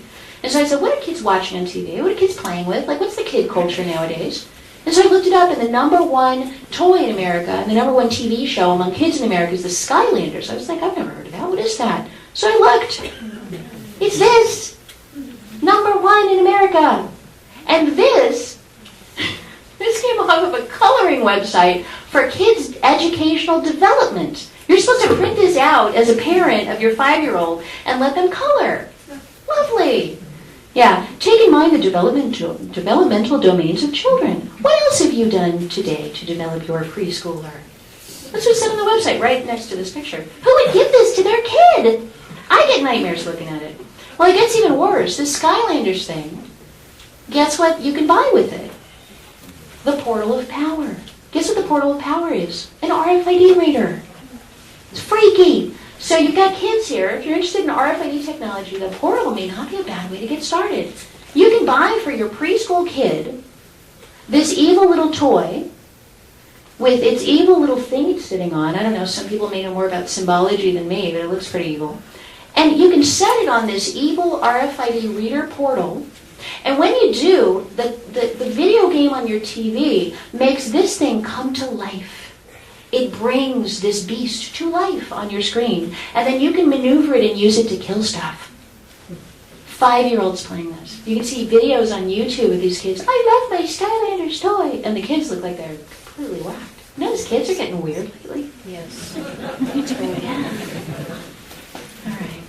Now, kids, they're coming for our kids because they know they can't have us. They can't have you guys. You're here. Don't let them have your kids. Don't let them have your kids. All right, let's talk about Disney. So just last month? Disney announced that they're spending $1 billion. Now, they didn't announce this. We figured this out, and it's published. $1 billion to re-outfit Disneyland and Disney World so that the entire park is RFID enabled with RFID readers at every turn. RFID readers to buy hot dogs, RFID readers to get into the bathroom, get on the rides, to do everything. And look at the RFID reader. There it is. That device is emitting a little steady stream of electromagnetic RFID radiation. It's a reader. It wants to read what? Well, it wants to read the wristbands that they're giving out to kids with RFID tags in them for their right wrist to go through the park and buy stuff. Right now, I sat next to a woman on the plane as I was flying to San Antonio. And where was I going? Yeah, and she was going to Disneyland. And I said, well, gosh, you're going to Disneyland. Are you going to use that wristband on your kid? She goes, what wristband? And I explained. And I said, the wristband is kind of like the mark of the beast. She goes, what's that? Oh my gosh. So, this is a woman probably 35. She's got her 2 kids there, her husband. She had no clue. No clue at all. So this wristband, take a look at it. It's got they put the kid's name on it. They put the little band ID number on it. It looks like it's Kevlar, like it just goes right on their wrist. And what does the kid then do? I spent my 7th birthday at Disneyland, the happiest place on earth. It was the best time I ever had. And I have this little memento, which is my wristband. Those kids aren't ever going to think to say no. They're going to associate it with fun. Now, $1 billion. So let's talk about $1 billion. Why would you spend $1 billion to do that? Think about how much money that is. That's not $1 million. It's not $10 million. What would it cost to retrofit Disneyland? $50 million? $100 million? $250 million? What could you even spend $250 million on a Disneyland? And would it really bring in that much more income? Come on. No, why would they spend $1 billion on those guys? It makes no sense at all. Until you realize that Disney is really a research institution. Look it up. And Disney is not in the business of being the happiest place on earth to make you have lots of fun, just like Google is not in the business of answering all your questions. Disneyland is a self-contained city. It's got bathrooms, restaurants, hotels, everything all in one place. So if you wanted to figure out what a world in which every single movement and action was tracked, and in which every single person was tracked, what better place to do that than at Disney? Where people go, this family that I sat next to, they're going to be at Disney for 7 days. And they're never going to leave the park. 7 whole days they're going to be there. And they're going to be wearing this stuff. So why would you spend $1 billion on that? There's your answer. Because it's a testing ground. It's a training ground. They're going to learn how this stuff works by watching people interact with it at Disney. All right, now let's talk about Andrea Hernandez. So this is the program that's going on in San Antonio. Smart student ID cards. It's called the Student Locator Pilot or the Student Tracking Pilot. Little ID tags around their badge, or around their necks. I highlighted the quote here. Northside Independent School District is harnessing the power of radio frequency identification technology. Harnessing the power and putting it around kids' necks. Right, there's Andrea, my hero. Let's give her a round of applause real quick. She'll be watching this later.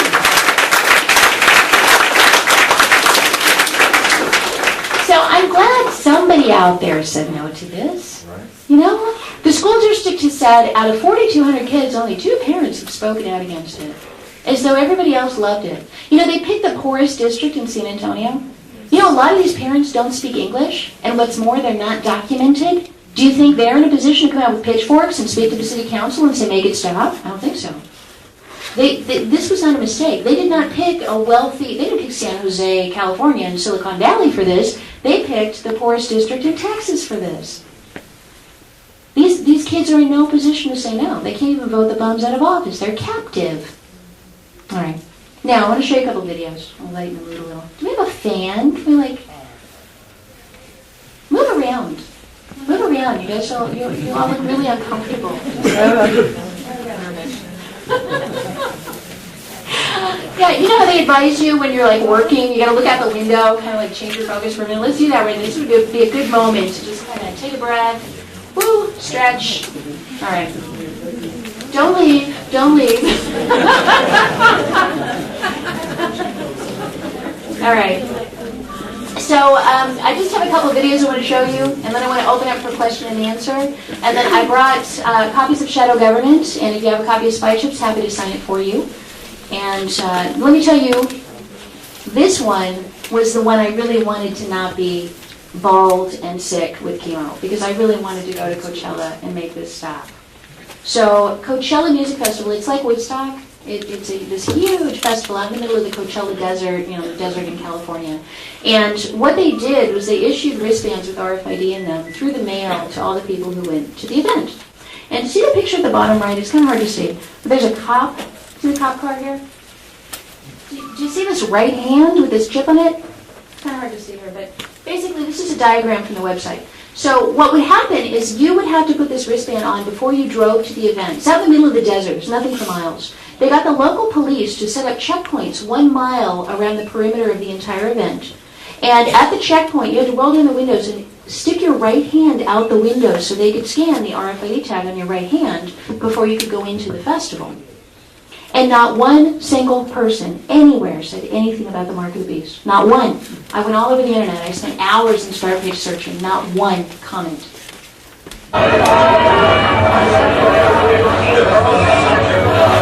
They're coming in with their wristbands on.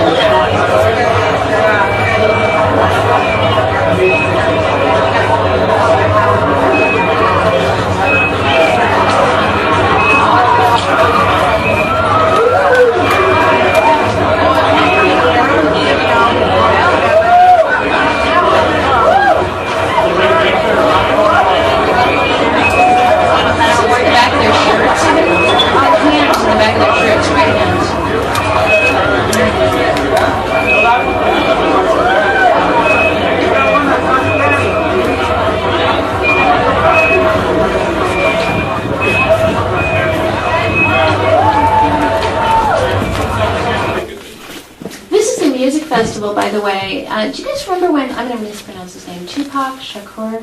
Do you remember when they did that hologram and brought the dead guy back to life? That was at this festival. Even his fans were creeped out. They did this weird hologram where it looked like he was singing and dancing with the people on the stage, and he's been dead for a number of years. And yeah, so this is like a creepy festival. I have to tell you. Was anybody there? Anybody here? There? You were at Coachella? What was your sense of it? I'm sorry? I grew up in Palm Springs. Did you go to the Coachella festival? I've gone 3 times. What'd you think? Before they started doing that. Would you go with the RFID tag on your right hand? I'm glad to hear that. All right, let me go to the next one. So, I wanted to know who made this. Here's the video.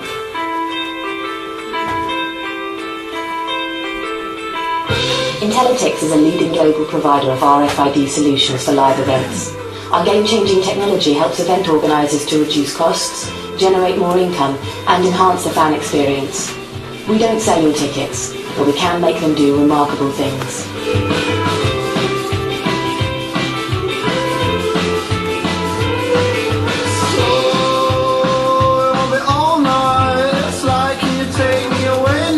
Intellytix offers proven, secure and dynamic ways to manage access control at live events. Our custom-made entrance portals and handheld readers can seal your site, including unlimited backstage, VIP and production areas. RFID eliminates the problem of fake tickets and dramatically cuts queues, giving event promoters real-time reports and unprecedented control.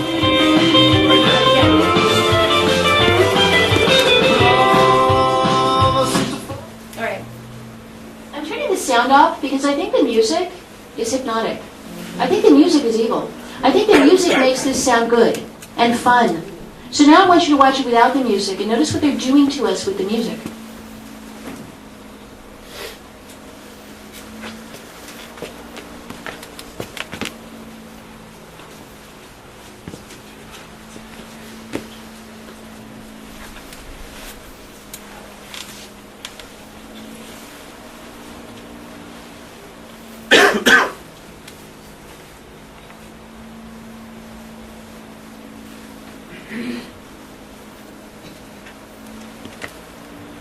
That image you just saw is your future. You're not going to be able to walk into anything without doing that. No stores, no restaurants, no museums, no theaters, no libraries, no parks. Your car won't start. You're not going to be able to do anything. You won't be getting online. You won't be making phone calls. You won't be eating.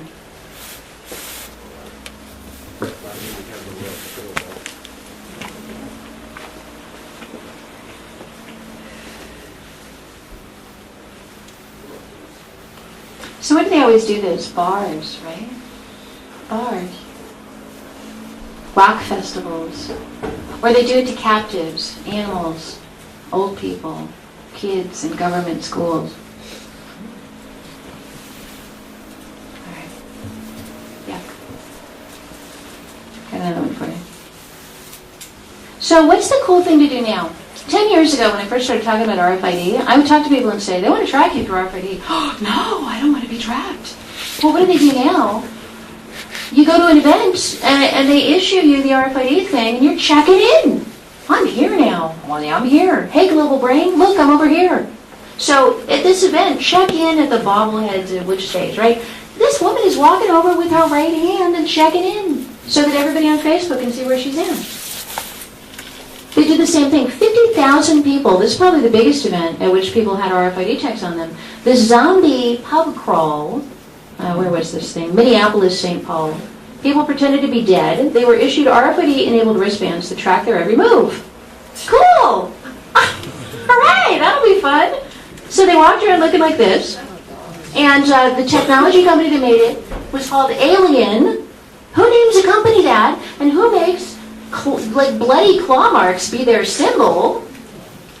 And then they tracked them around. Activate your wristband. So these guys got tracked every single place they went, 50,000 people, and they paid for the privilege of doing it. So it's become cool. Go on over and, check this little hand thing. There's the right hand again. And just put your little RFID tag up against it. This reminds me of the Skylanders thing. Like, who looks at that and goes, yeah, that's awesome. All right. The elderly, there's a program called Dwell Sense where they're tracking people in their homes. They will continue to target the same groups. You'll see this over and over. And once you get it, you'll start seeing it everywhere. All right. Volume again? Harlan, can we get the volume? It's missing. What do you? We have no volume. He's an eye. Oh, okay. Sorry, Harlan.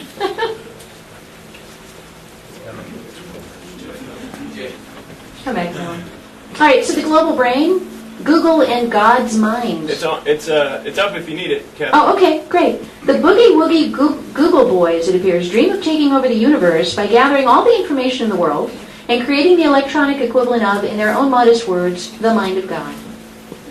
They come out and say. All right, let me play There's a couple of things that make us different. One is that we're working with elders. Most other projects are working with either really small kids or teenagers. And I think the other really big thing is that we are focused on things people do in their everyday life. We're not asking them to do anything different than they normally do. They're making a pot of coffee, they're using their telephone, they're taking their medicine. And we think we can learn lots of interesting information from things that people already are doing and not asking them to do extra things. And what we're really curious about is, we've selected these 3 individual actions that people are taking every day, but, people doing a million more things every day. What else could we be pulling on to actually collect information about people's cognitive abilities, right? Is it how many times they get up to go to the bathroom in a night? Is it how many times they interact with their kids in a week? Is it, is it how long they take to do a crossword puzzle, right? That all this data is available in your home. We don't think of it as data, we think of it as life, but... We don't think of it as data, we think of it as life. They think of it as data, and they want to capture it. Everything, every breath you take, every time you blink, they want to know it. It's data, and they don't want to let any data escape. This thing is insatiable. It will show no bounds. If you give it an inch into your life, it will take a mile. It is insatiable. There's no limit to what it wants to know. I play that song, I'll make sure they can't take that away from me, like what's in my head. If they could, they would. They want to know what's in your head. All right. Startpage.com, already went there. Alternative for you. This is your wallet. It tells a story. What you buy, who you love, what you keep close. But what if your wallet was engineered rather than sewn? Music. What if you were struck by a better idea?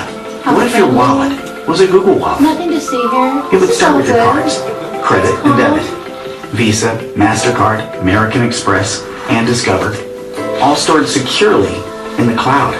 All your cards all together in a virtual wallet that goes anywhere. Use it on your phone and tap to pay for a double-shot macchiato at your favorite cafe. Or a taxi ride to the club. Or gummy bears at the movie theater. And when you go online, your wallet goes with you. So it's easier than ever to order everything you need for your next vacation. And that new song from your favorite band is just a single click away.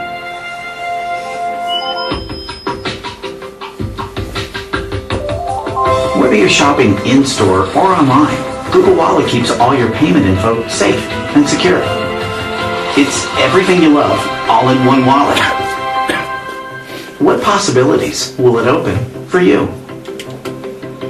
So seductive. This is friendly. Nothing to fear here. Smile. This is evil. All right, one more for you. Ever since the beginning of time, people have been buying and selling and using whatever currency was available.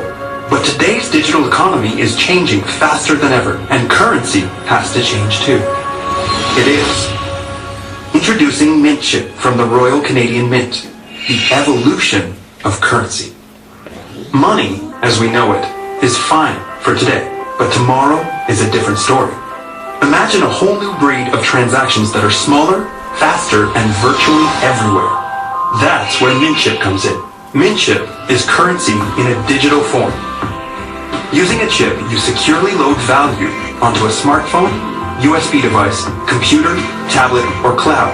Maybe even some future device that doesn't even exist yet. Now you're ready to go. It's so easy that even a child can use it, especially for their allowance.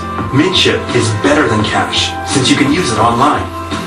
And merchants will easily and cost-effectively be able to offer digital content in the form of small and extremely small online transactions. Things like buying a song, a news article, or a nifty glow-in-the-dark laser for your favorite online game character.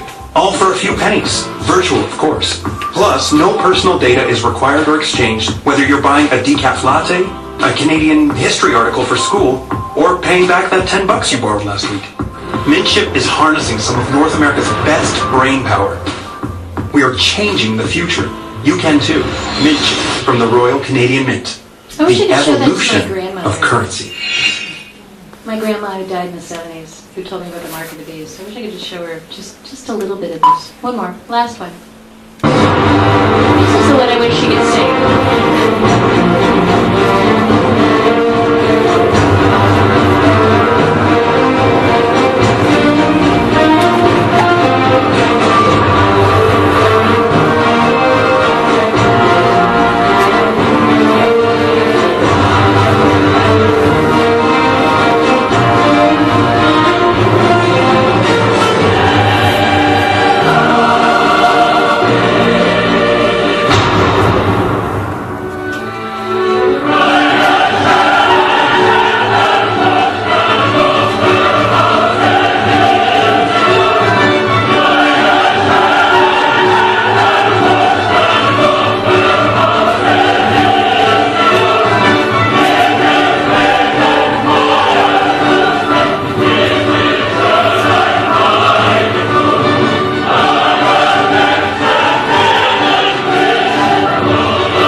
So I want to open this up for questions. I know it's a little bit warm in here. I appreciate your patience and hanging in there. I know it is toasty, but I do want to ask, give you a chance to ask any questions. I do have like a couple of copies of Spy Chips, and I have, I believe we have several boxes of Shadow Government, so if people would like to get a copy. Let me tell you real quick, Spy Chips came out in 2006. It's kind of like J. Edward Griffin's book, The Creature from Jekyll Island, where when it came out, people kind of went, I don't know. And then when the Federal Reserve actually revealed its true colors, then it became a very relevant book. I'd say probably the same is true for Spy Chips. So if you haven't read it yet, please get a copy, even if it's at your local library. I don't need your money, I want your mind. And read the book. As far as Shadow Government goes, this is a movie that I made together with Grant. Grant Jeffrey wrote the book, and then I put together the film. I was the associate producer on it. And what I like about this movie is you can't tell somebody, hey, sit down and read this book, or hey, sit down and watch this hour-long video. But what you can do is if you got somebody you want to wake up to this, you can say, just watch 5 minutes of this video with me, and everybody will agree to watch 5 minutes. I guarantee you, once they watch 5 minutes, they'll watch the whole thing. And when they get to the end, this movie, the last 5 minutes, is very Christian. So when you're terrified, you go through all of this, and you're like, oh my gosh, it's really coming, this is horrifying. What's the answer? And then Grant Jeffrey walks along with his Bible in his hand, and he says, all of this was foretold 2,000 years ago, and the answer's in this book. So if you're not a Christian, just turn it off before the last 5 minutes, if that offends you. If you are a Christian and you want to spread that message to others, I think this is a really powerful way to do it. And let me just conclude here in a bit of hope. And I've written this children's book called I Won't Take the Mark. It's not available, but it's written. Long story. But it is a contract for children to sign in the book. That is the same thing my grandmother, when I was 8 years old in a little farmhouse in Ohio, sat me down and said, there'll be a time when you won't be able to buy or sell within a number. And I want you to promise not to take it. And I said, okay, Grandma, you can imagine how they could do that. I won't take it, and I'll tell my grandkids, and I'll tell their grandkids, and thousands of years in the future, all those generations down the road, our descendants will know not to do it. And here I am, 35 years later, and boom, it's happening right before my very eyes. So I want children to be able to make this promise when they're children, so that when they grow up and see this happen, it doesn't just feel like the natural progression of things. If you didn't know better, this would all just seem like just inevitable progress. But once you get it and you know what you're looking for down the road, when it comes, then you're ready for it and you're ready to resist it. So the hope. I have lots of pieces of hope and many reasons to feel hopeful.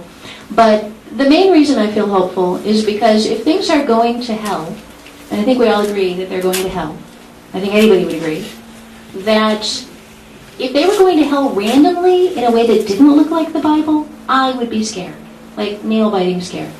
But the fact that they're going to hell in exactly the way we were told 2,000 years ago by a guy in exile on an island, an old 80-year-old guy who had never seen any of this, that gives me hope.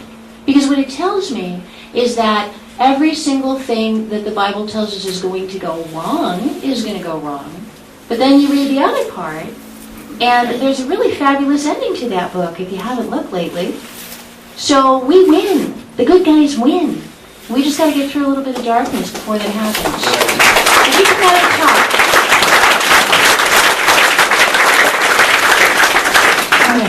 So, Harlan, how are we doing on time? Do we have time for questions? Yeah, absolutely. All right, Whatever you super. want to Let's do. go ahead. Yeah, yes. Could you please talk about how they're using video games to come to this global mind meld thing? That's a really great question, and I'm noticing this fan's kind of loud, Harlan. So I'm doing okay if you wanna click that off. Okay. So the video game is interesting. I have this book called The Microchip. And it's like this 80s book about where the microchips came from by one of the developers. And, just flipping through it, I own all these books. And in it, he was saying, he was quoting all of these people who were instrumental in the development of the original microchips, the vacuum tubes, and they shrunk them down, and they had silicon. And there was a quote in there that just came out and punched me in the nose. What the quote was, is he said, here we were developing cutting-edge, state-of-the-art technology at, Bell Labs and all these places. And the engineers were saying they're using it to play video games. The most advanced technology on the globe being used in the stupidest way ever. And the latest video game that they've just bought, all these chips, was a video game where you run people over with your car. And he was like, well, we could be doing so much with this, and look what's being done. So the thing about video games, I've talked about this on my show, they're incredibly addictive. So addictive that if you could get rats to play video games, they would probably play till they died. They're that addictive. So we know that people are doing this. The rats over in China who play these video games are dying, the humans. They sit in these internet cafes, and several of them have literally killed over dead. So once you get into this alternative world, and they're going to make the alternative world start looking better and more realistic, and it feeds into the human motivation. So they have brilliant psychologists and psychiatrists, or not psychiatrists, human researchers who understand what motivates a human being. What motivates you men? What motivates you men in the world? Women and men are motivated by different things. You men are motivated by respect, prestige, accomplishment, right? And it's a good thing that you are.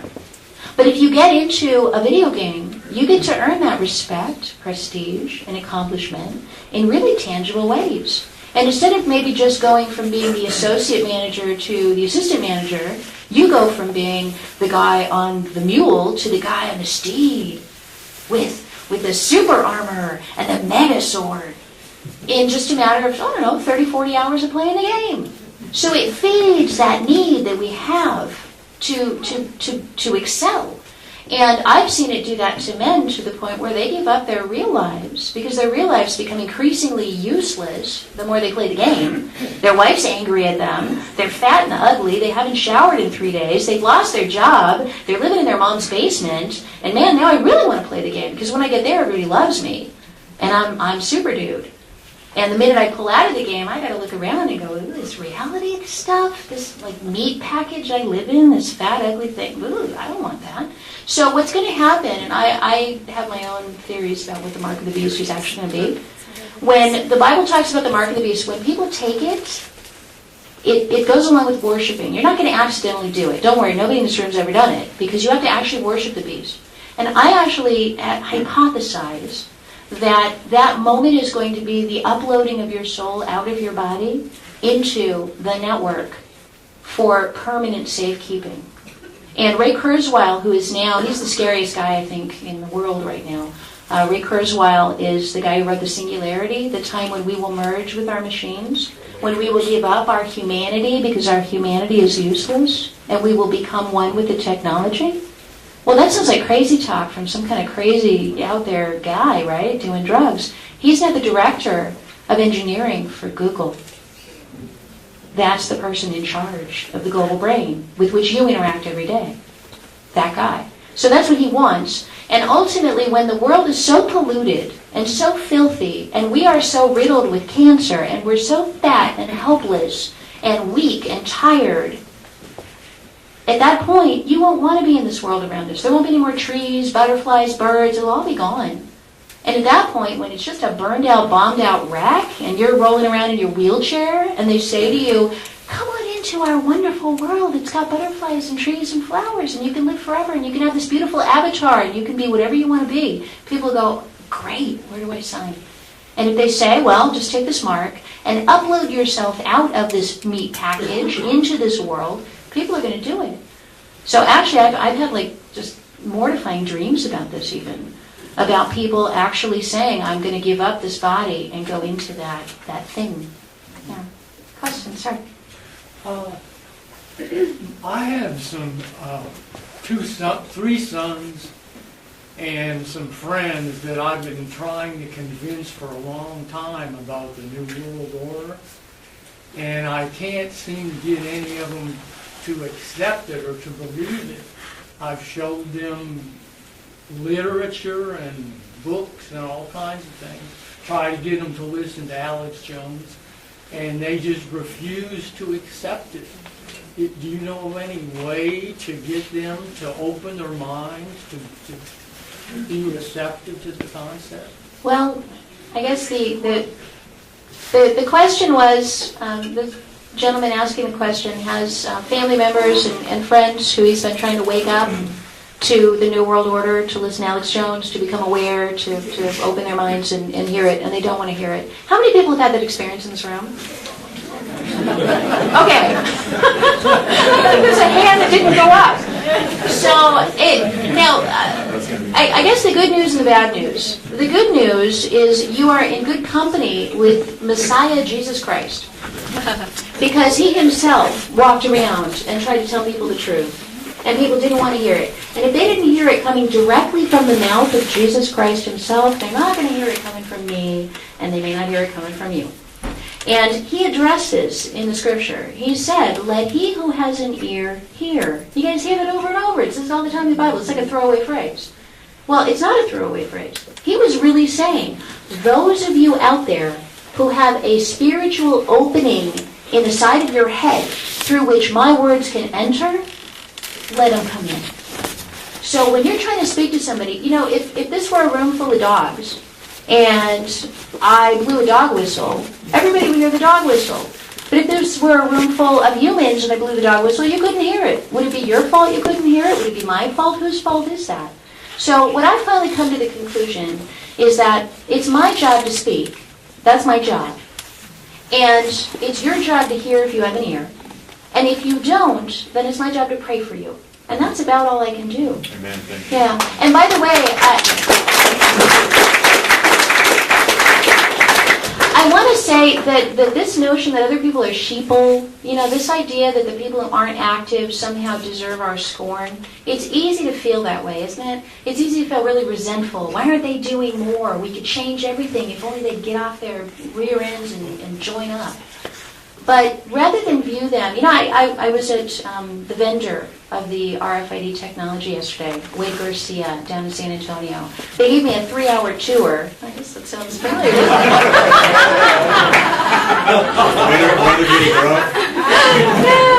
Oh my goodness. And it was me and Heather Fazio and myself, so I guess we're like Ginger and Marianne there.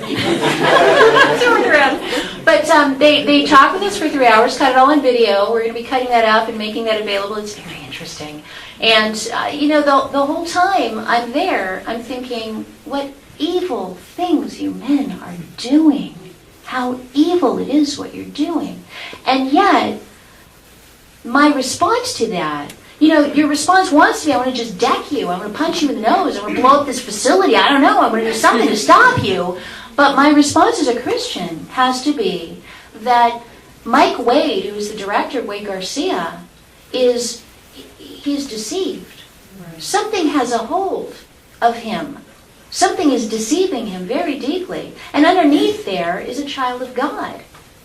As much as he's in his 50s, 60s, whatever, I need to be praying that whatever has a hold of him and his business, let go. That he be liberated from that. See, that's the challenge as a Christian activist, is we are not allowed to go in there and stomp around and punch people. I had somebody write me, maybe he's in the room today, I had somebody write me a really angry email after I rebroadcast that interview that I did with Mike Wade, because I was nice to him. And in this email it said, Catherine, I thought you were on our side, I trusted you, I thought you were going to do something, and you did all but lick his boots. And I thought, but you don't have to be mean to people to try to get them out of what they're doing. You don't. In fact, you win more, you get more flies with honey than with vinegar?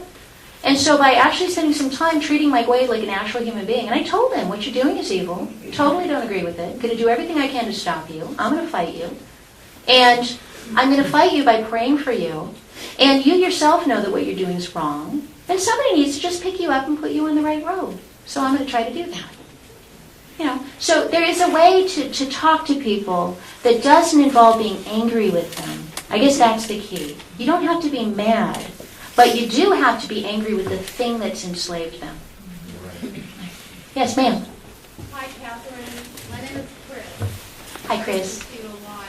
I missed you today. And there's 2 points. Number one, yes, the New World Order is real. Yes, it is. As my Coast Guard son, who licks the boots of the progressives and Obama and everybody else and whoever else, and he has told me when I asked him, all that busy meetings, you ringing in the New World Order, and he would say yes. The last time on my birthday, he said no, they're ringing themselves in just fine without my help.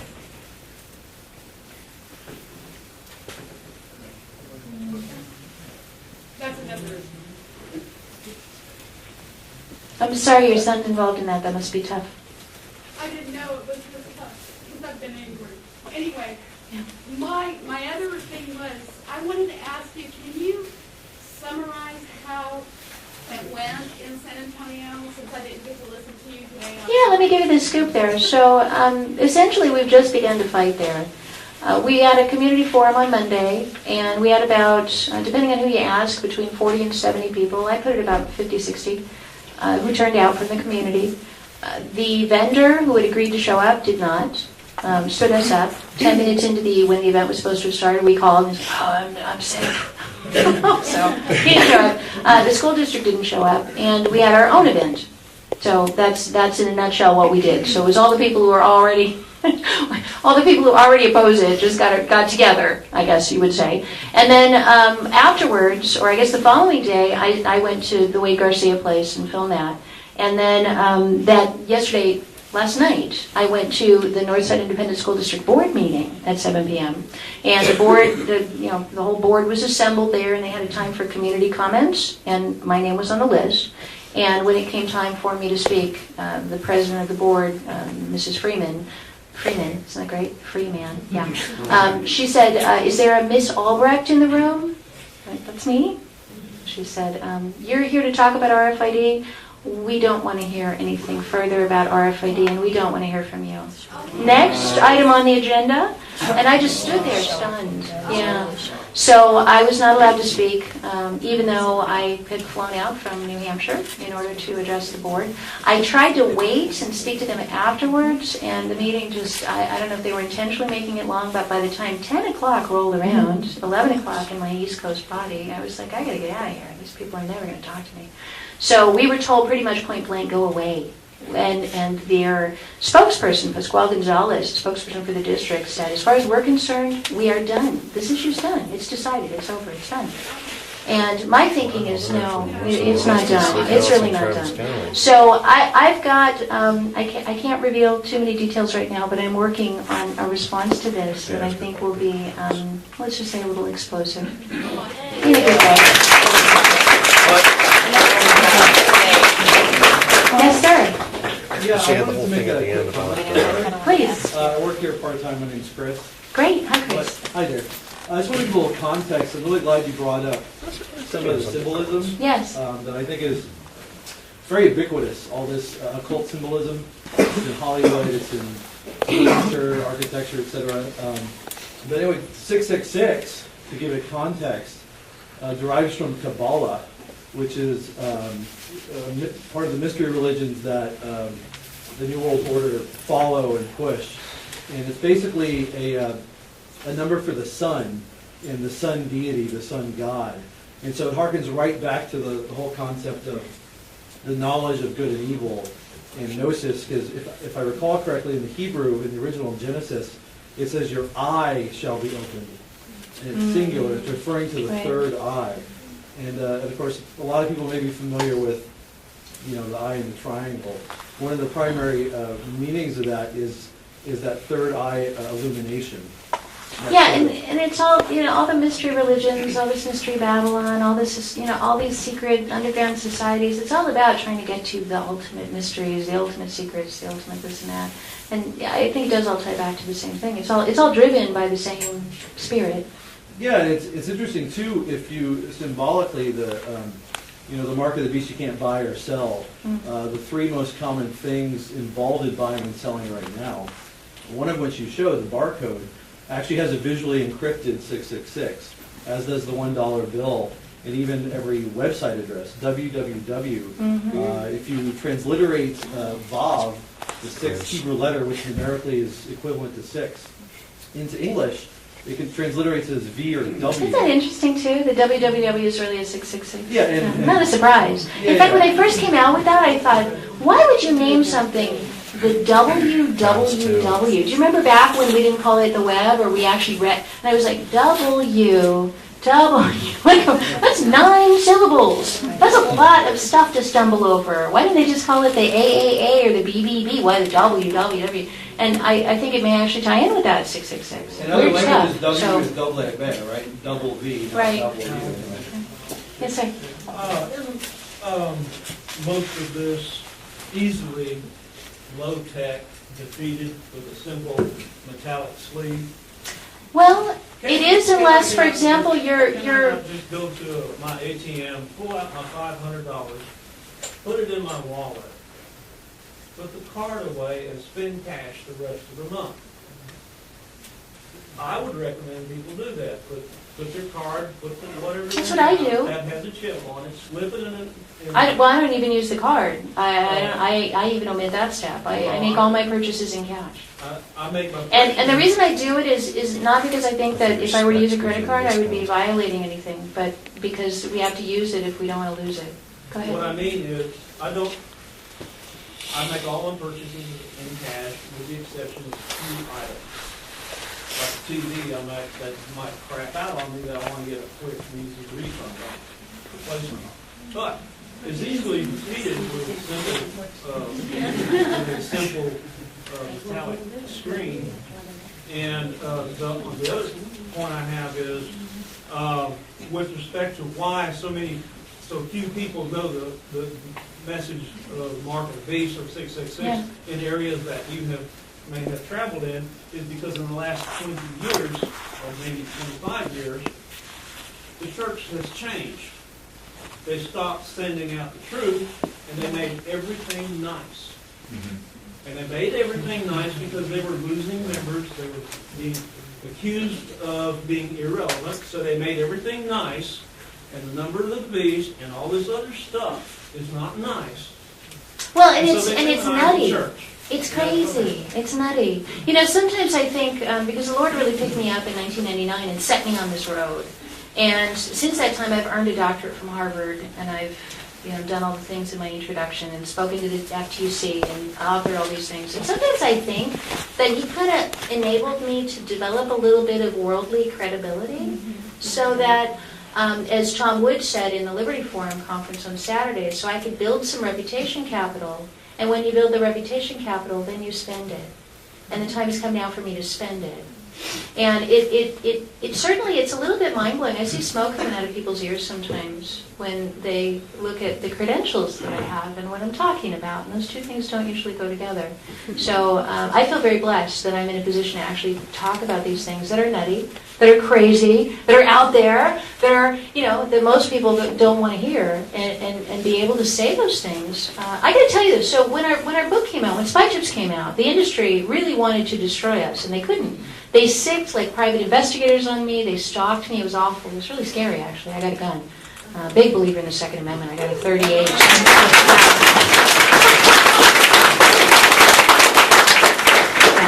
A 38 and a concealed carry permit was much nicer than walking around looking over my shoulder all day long. So, but during that period of time, they really wanted to shut us down, and they couldn't find any way to do it. They went through my bank account, they went through all my contacts, they called people. It was horrifying. And, I'm pretty squeaky clean. What you see is what you get. There wasn't really any dirt for them to uncover until our Christian book came out. And when that Christian version of our book came out, The Spy Ship's Threat, Why Christians Should Resist RFID and Electronic Surveillance, they went to town. They went nuts. Finally, we got her. And in fact, one of the I'm going to tell you why this is so wonderful. So, the New York Times, you can actually probably go back and find this. The New York Times said, you know what those nutty spy chip ladies believe? They believe this, and they printed the entire text of the Mark of the Beast of Revelation that I opened this talk with in the New York Times. I couldn't have paid them to do that. They would have rejected my ad money. So in the name of absolutely ridiculing us, they printed the message all over the place. So people in the New York Times who've never heard of the Mark of the Beast, now they knew about it. So just to let you know how far that went, the Associated Press, I worked with Todd Lewin, Associated Press investigative reporter, to break the story that implantable microchips cause cancer in animals, those fast-growing tumors. And that was an immense story, destroyed the Veritchip Corporation completely. We took them from over $11 a share to 24 cents a share. They were delisted from the stock exchange, and there's been no human thing since. It's gone since 2007. So, not only that, but then he turned around and he said, well, now I want to basically write the Associated Press version of Spy Chips. And so he wrote it all up, the person tracking unit and all this dark stuff that was going on. And he published it. And it also was devastating. And then our Christian book came out. And do you know what happened? A cadre of lawyers showed up at the Associated Press editor's office, his editor's office, with flip charts about me. I'm full-size flip charts printed about Katherine Albrecht. And they were like, see, you quoted her in these articles, but Katherine Albrecht is a Christian. And she believes this. Look, Mark of the Beast, man, that woman is insane. You can't be quoting her. And they went flip chart after flip chart. She spoke to a group called End Time Ministries. Flip chart. Lawyers. Do you know what it costs to have a room full of lawyers? Do you know how much that must cost them? And to make the flip charts? So, and their whole argument was, don't ever cite her again, don't ever interview her again, don't ever print a word she says because she's not credible, because she's a Christian. So, yeah, that's the kind of thing. And I was getting phone calls from people. I had done interviews in Business Week and Wall Street Journal and the Times of London, and I was getting phone calls from people saying, I've been told to go back through the archives of everything I've ever written and write a retraction of anything that you appeared in because you're no longer considered credible. And they all look back and they could find no reason no justification. So everything stood. But that's what they'll do. It was a very strange experience. And now let me tell you the good part of it. Because during that period of time, I cried. I mean, I'm a girl. I cried. It was sad. And I cried a lot. And I was like, God, why would you do this? I built up all this credibility. I worked so hard. Now I come out and I speak your name, and look what happens. I get absolutely just stabbed. It was hard. And then I made a decision. I was actually in my church. I'll tell you the story. I was in my church, my little tiny church with just 60 people in it, my tiny, humble, wonderful, fabulous, blue-collar little church in the middle of, tucked into a corner. And I'm sitting there in the pew going through this agony, like I was uninvited from conferences where I was supposed to be a keynote speaker and told that I wasn't credible and I couldn't speak unless I was willing to be in a debate, because somebody had to be able to correct me. So, stuff like that. I went to a cocktail party in D.C. and I walked up to a bunch of my privacy colleagues. They turned their backs on me as though we were in 7th grade and I was the unpopular girl. This is weird. One of those events, two of my colleagues, I called them up from the hotel and I said, hey, we're going to be at this event together, let's go to dinner. They said, yeah, great, we'd love that.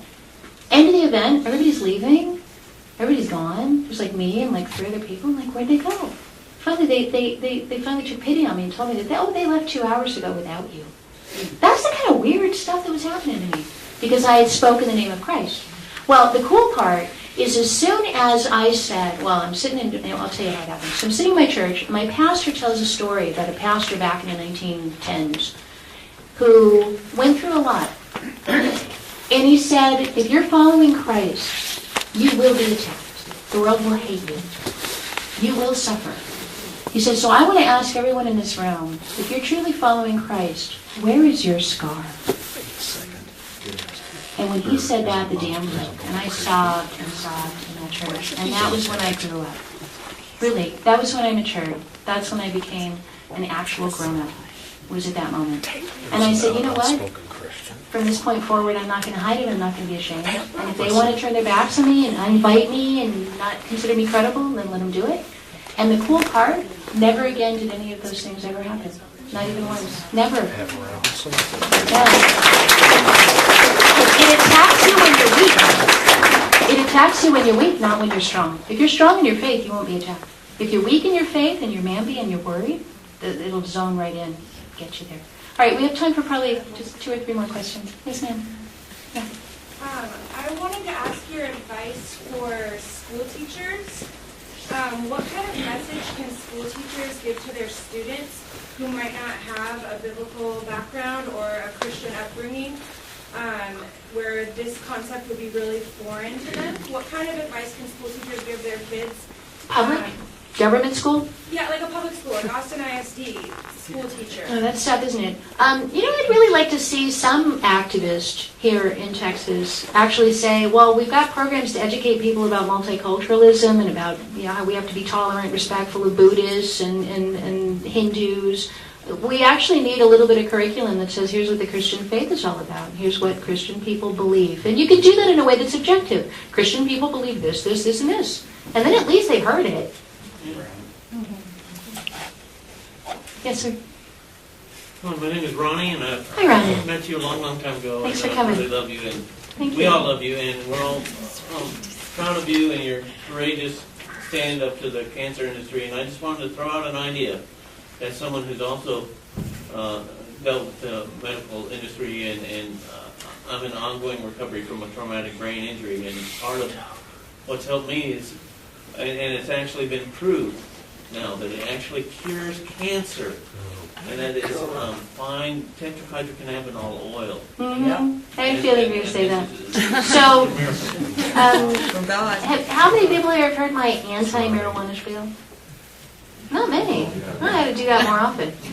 So, I'm the mark of the beast person, but I'm also the microchip lady. And so every person in the country and around the world who hears voices contacts me because they all think they have a microchip. And when I talk to these people, I used to talk to them all on the phone because I thought maybe there's some underground program I need to know about. So I would talk to them, and after I would talk to them, I would have this really creepy feeling, like really creepy. And it was the kind of creepy feeling like I wanted to take a shower inside, but I couldn't. And I began to realize that those people were not talking about real implants. They were talking about something else. And that something else was very disturbing. This hearing of voices, this sense of something else inside of you, something pursuing you, hearing you, talking to you in your head. What the medical psychologists will call it schizophrenia, and the Bible calls it demon possession. So I began to ask a question of all these people who would contact me, and I'm talking, by this point, probably over 1,000 people have contacted me, a lot of people. I talk to these people all the time. And I began to, as I heard their stories, they all had one precipitating incident that happened before they started hearing the voices. And they were either, number one, dabbling in the occult, right? And that's what we saw Charles Babbage did. He went up there and summoned the devil, right? So dabbling in the occult, that could be tarot cards. That can be astrology. That can be going to a fortune teller. That can be something as simple as you're just at a weekend Renaissance fair and you sit down and have somebody read your palm. All of those things are portals into darkness. And I know this because I've spoken to people who experienced it. So that's one, dabbling in the occult, Ouija board, all of that stuff. Don't do it. It's really evil. And then the second thing is dabbling in mind-altering substances. So marijuana, we know that when teenagers smoke marijuana, they're 6 times more likely to become schizophrenic and begin hearing voices than those who do not smoke pot. I have a friend who is a Cherokee, doesn't share my religious views at all, but she said, we Cherokee think it's really freaky that you white people are stupid enough to sit in your apartments and smoke pot and drop LSD and do these things. Because in our culture, we know that when you leave the body, you've got to have a shaman there with you. Because we know that when you leave the body and you go off to the spirit world, when you come back, things will attach to you. And when you go back in your body, they'll go right in there with you. And that's why we have the shaman who sits there and watches over you. So this idea that we can just leave our bodies and dabble around, I actually believe there's a book I have called What the Dormouse Said. And it's about the interconnection between hallucinogenic drugs and the development of the computer industry and the web. And all of this stuff, it's all interconnected. So it's no mistake in my mind that Steve Jobs was messing around with hallucinogens before he developed all of the brilliant stuff he developed with the Apple, with the bite out of it. Let me just finish the other four. So there's four things that seem to accompany the hearing of voices. The next one is, oh, and by the way, that leaving your body, sometimes it's surgery. It's actually anesthesia. People leave their bodies and then they come back. And they believe that their doctor put something in them when they were under, because when they wake up, they're not alone anymore in their heads. So I always pray. I've had a lot of surgery lately. A lot of surgery. I've been under many times. And I always pray really, really hard before I go under it. You know, Lord, be with me. Protect me wherever I'm going. Yeah. The other things that lead to this sort of hearing of voices, violent trauma, especially childhood abuse, or war, seeing lots of bloodshed, violent trauma. I'm trying to think what the fourth one is. Flew out of my head, but that's enough.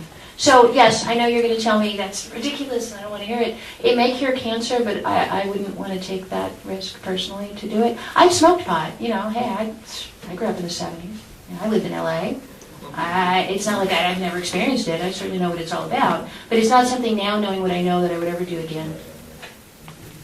Yes, ma'am. This just kind of brought up an interesting point to me. I'm a mental health counselor, so I have a lot of people who are dealing with mind-altering medications and medications for mental illnesses. So that was kind of maybe one of the four that I thought I'd add in there, because I think that kind of brings some things in too. Well, mental illness is interesting because usually the mental illness is tied into one of those things. I think the mental illness is the outcome, not the cause. Okay. So then my second question was, like, I've been hearing stuff about how they're going to implant chips into medication, and I'm not sure if I heard you talking about that. Yeah, they're doing that. It wouldn't really, they've got pills that you can take, and then a sensor tracks it through your body to see if you've actually taken your pill, and then the sensor sends a signal through the Wi-Fi to your doctor. It's all coming. That's here. That's really scary. That is. It is. Yeah. And, you know, medicine cabinets that will know when you take the aspirin off and can weigh the aspirin, or every aspirin has a tag, and they can tell when there's two missing and know that you took it. Yeah. I just had one more to add. Yeah. I had one more to add to your list, was actual political activism. If you do your research, something for you to check on, since you had a lot of calls, people talking about voices, is something called HARP. It's H-A-R-P. Yeah, that's Nick Beggich's work. He's going to be on Coast to Coast now, by the way, talking about HARP. Nick Beggich. There's documentation of many people being tracked. Yeah, it's possible to do remote voice stuff, but the things that people describe really are, I believe, of a more spiritual nature. You're going to see this a lot more in the culture, too, because Stephanie Meyer's new movie, she's the one who did Twilight, romanticizing converting yourself into evil. That's what vampires are. But she's got a new movie out that romanticizes being possessed. The Host. It's called The Host, and it's all about, it was the number one best-selling novel among girls ages 12 to 17. And it romanticizes having another entity possess you inside of you, and the war that goes on between you and the other entity. Let's see, question in the back. Oh, wait, we got two people asking. Gentleman standing, go ahead. Yeah, the people that say they hear voices, are they saying anything like, are we united in today's technology or anything like that? Or today's technology being used on them? Or Yeah, well, typically when people hear voices, they want to understand why. And they'll oftentimes think that it was the government, an ex-boyfriend, an ex-employer that implanted something in them. But, you can go back and you can find that this hearing of voices happened in the 1800s, the 1700s, the 1600s. This has always been happening. And at different periods in time, people attributed to different things. So in the 1600s, it was because somebody put a spell in you. Okay, I think we ever told you, though, that they denied access to today's technology and victimize with it. No, I haven't heard that. That's a new one on me, yeah. All right, ma'am in the very back. Wait, hang on, there's a question in the very back. Yes, go ahead. You.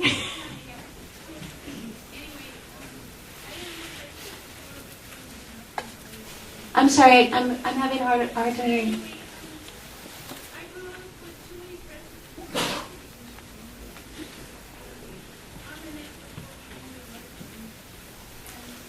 Yeah, if you want to come forward and ask your question. Yeah, I just can't hear you, so let me take another one while we're waiting. And I know it's getting hot, people are getting tired, so I don't want to keep you too long, but I also want to make sure that we get to everybody's questions. You know, over the relationship we had, you know, over time. And one of them was Obama, when my aunt was this whole administrator at Dr. Then. What happened to my aunt was bad language that it really didn't have an effect.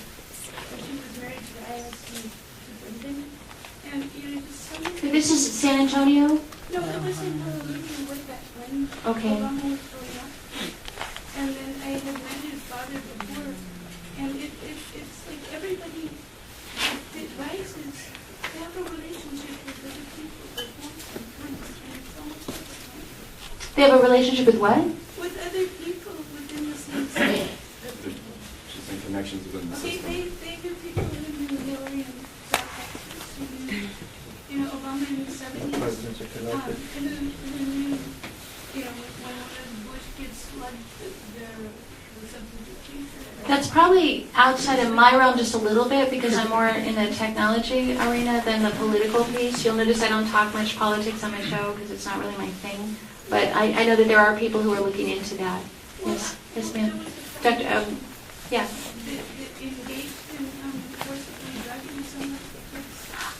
Do I believe that happens? Yes, I do. Like, I think there's a lot of evil in the world, absolutely. I think there's a lot of hidden things that go on behind the scenes, and I think that a lot of people are part of networks that we don't even know about.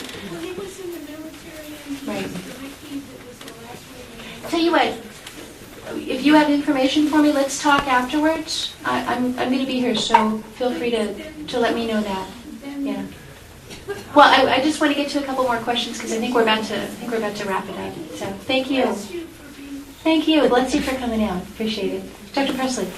Yes, I'd love to hear your perspective, Dr. Albrecht, about what's the benefit and why are our spirits wanting to be diminished? And you mean why do we go for it? No, not why we go for it, but why does the system want to do that to us? Well, because the system, we're not battling flesh and blood, but principalities and spiritual powers in the high places or low places, as Garth Brooks would say. Harlan, I'm wondering if you could let me get on your Wi-Fi. If I just give you my computer, if you could put me on it, because I just want to quickly play that. How many people have seen the Verizon ad where the thing wants to get inside of you? Hardly anybody. So yeah, I would like to at least cue it up. So and I think it's after 9 o'clock. Reed Rothbard is the. I'm sorry? Reed Rothbard. Reed, R-E-A-D, Rothbard is the wireless pass. All right, let me if you can get on. You want to try? So, at the risk of having you guys all wear out on me, I do want to thank you very much. I do want to let you go. I want to thank you all for coming out. I will still be here. I'll be happy to continue answering questions for anyone who'd like to get the answers to those. And Harlan, let me ask you a question. Whoever Harlan is, what normally happens, and I want to try something a little bit different, what normally happens at these events is everybody claps, and then everybody files out, and then about 50 people come up. And each one wants to ask a question that they didn't get a chance to ask, and I'm happy to answer it. But what might make more sense, and you guys let me know if this would work, this is like me just creatively coming up with something. It might make more sense for those 50 people to just occupy the seats in this room, and that way the answers can be given to everybody, because I can only answer one question at a time, whether you're all crowded around or sitting here or I'm in a microphone or not. Would you like a chair? No, I'm good. I would like something to drink. Yeah, okay. Yeah, I would like that. But let me just thank you all for turning out. And what I'd like to do, this is also a new thing I've never done. I'd actually like to end this with a prayer. And I believe I can do that because I'm in Texas. Is that legal here?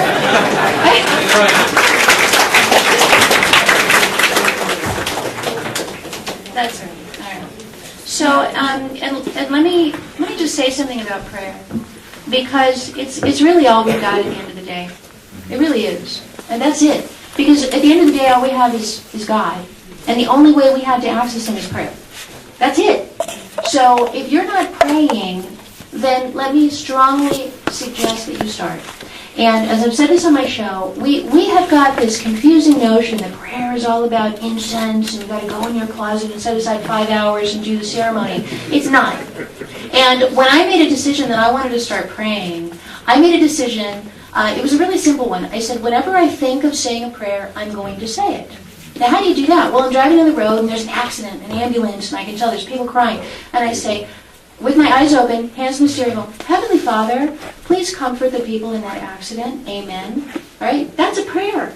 Or, as I've said on my show, I bite into a strawberry. I'm like, man, Heavenly Father, thank you for making strawberries. They're awesome. Amen.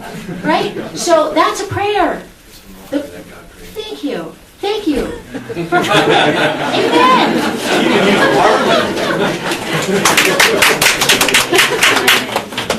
So I would encourage you to get into the act of simple prayer. Because simple prayer will lead you to the more complicated prayers. Not the other way around. You're not going to get into the habit of daily praying by doing really complicated prayers. You just need to say in the morning when you wake up, thank you, God, that the sun rose this morning. I will literally say, thank you, God, that I have a roof over my head. Or thank you, God, that my pillow. Don't get me going on that. But even though Mike Lindell was really a creep, that my pillow is really awesome. Do you guys know that story? Yes. Mike Lindell was my sponsor, and then when I got cancer, he figured he could just totally screw me and not pay anything on his contract. He said, well, you have cancer, so sue me if you want to. Yeah. His pillows are good, though. I didn't steer you wrong. His pillows are good. Oh yeah, that's going to go up on YouTube now. Ooh, sue me, baby. All right. So yes, this whole thing about prayer, you're not going to get to complicated prayers first. You're going to have to do the simple ones. So start doing them. You know when you need to pray. You don't need me to tell you that. You know. You're in your car. Well, you don't have icy roads. But I'm in my car on an icy road. Dear God, please help me not run off the side of the road. Amen. Right? You know, simple stuff.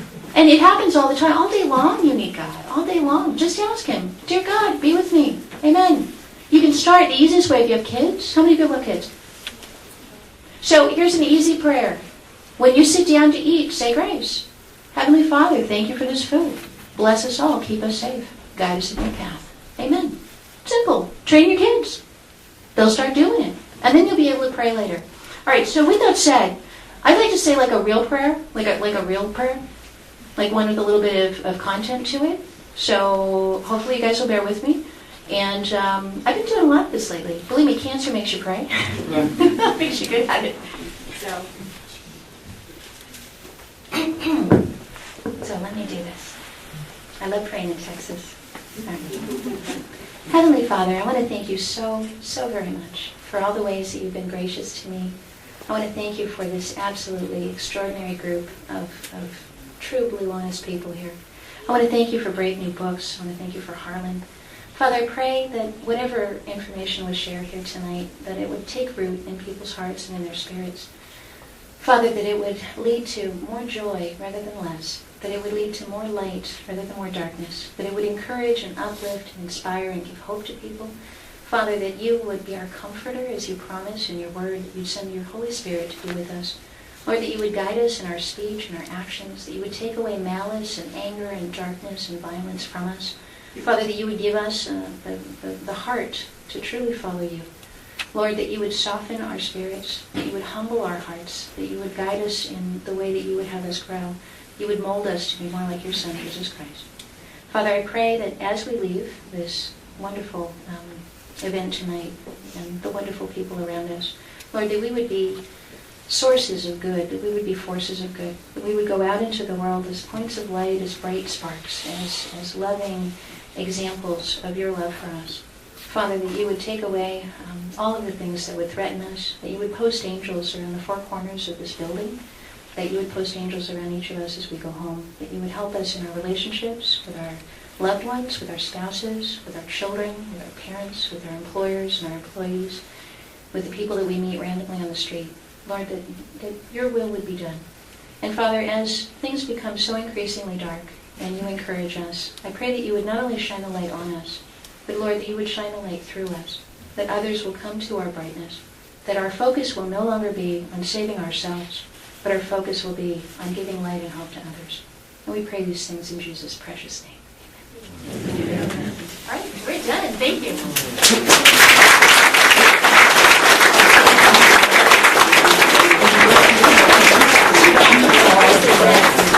I would. I'd be happy to. So let me ask, what's the sign? Thanks, Susan. All right. So you guys are going to go up and you're all going to ask me questions. Does anyone have that?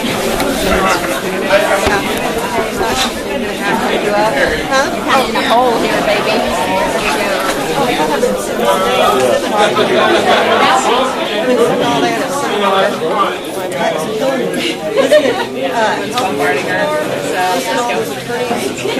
Exactly what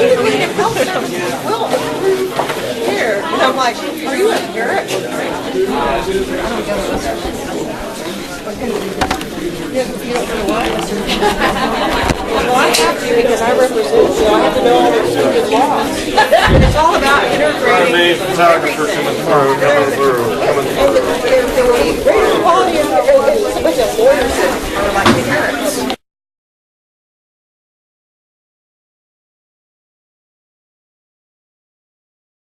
Stated. And Eric Schmidt, the former CEO of Google, had also said that basically Google wants to know what you're thinking before you do. This is what you see. Over time, you become trapped in a bubble of your own prior interests. So this is a bubble you create yourself. When people ask a question, they expect to get the standard answer. But with the filter bubble, the answer is almost always rigged. It changes depending on who's asking. So, for instance, if you and I were to do a search on Egypt, you would get a different list of search results than I would, using a search engine like Google, Yahoo, or Bing, not with StartPage. Soon, instead of a superhighway, you're stuck in a rut. Pretty good. So the question is, why do they do it? They say all this personalization helps you. Plus, it lets them target you with ads.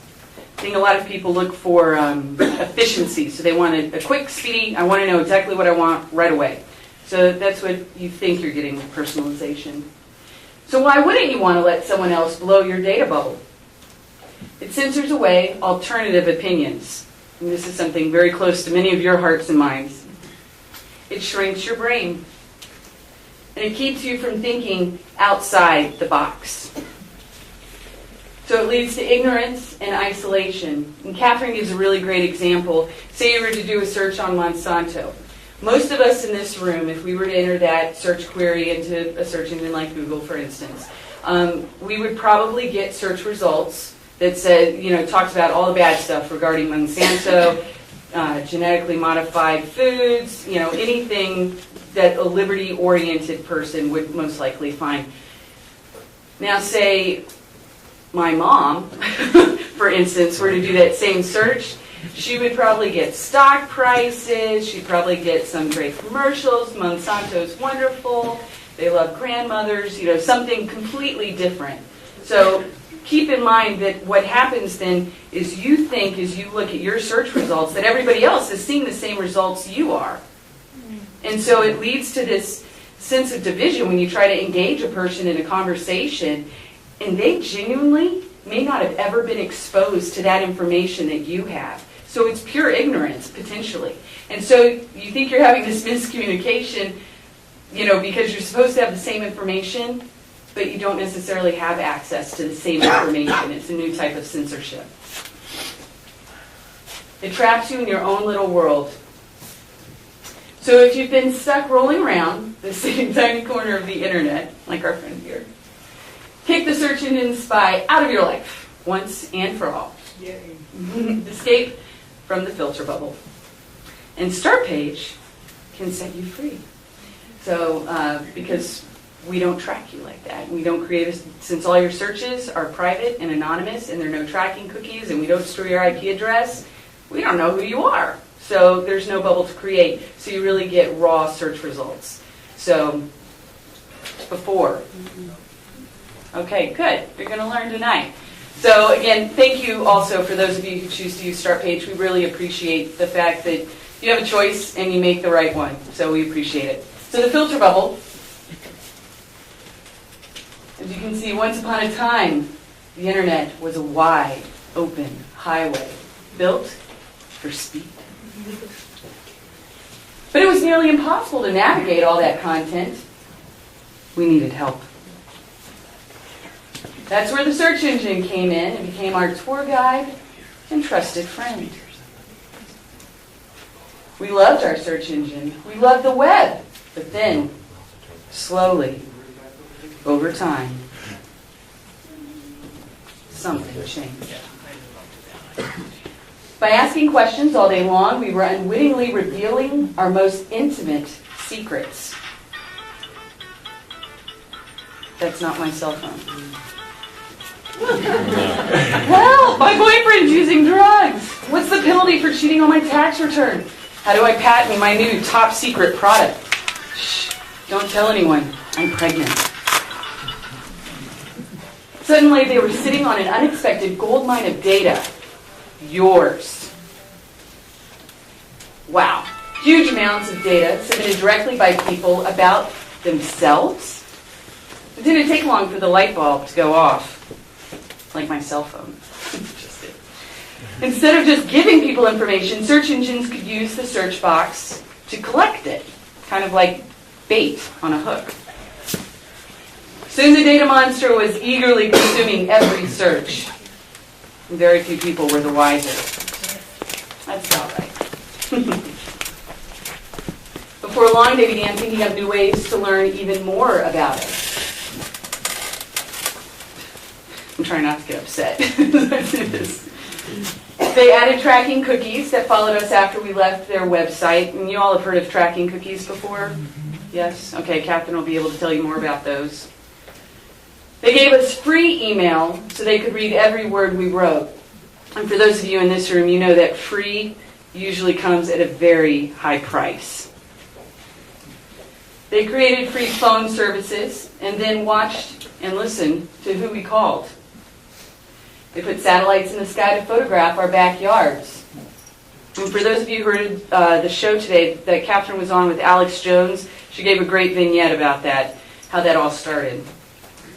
They drove down our streets and took pictures of our homes. Has anybody ever done a search to see if you see your house? Yeah. So what did they do then? So best-selling author Eli Pariser calls this personalized search zone the filter bubble. It means your search engine hand selects and personalizes answers just for you. Some people say they use the word tailoring, saying the results are tailored for their needs or wants or interests. Your world shrinks as the search engine shows you only what it thinks you should see. And for those of you who know a little bit about Google, you know that their objective is to have the mind of God, which they openly say. That's what I like about Start Page. So hope you do too. Thank y'all.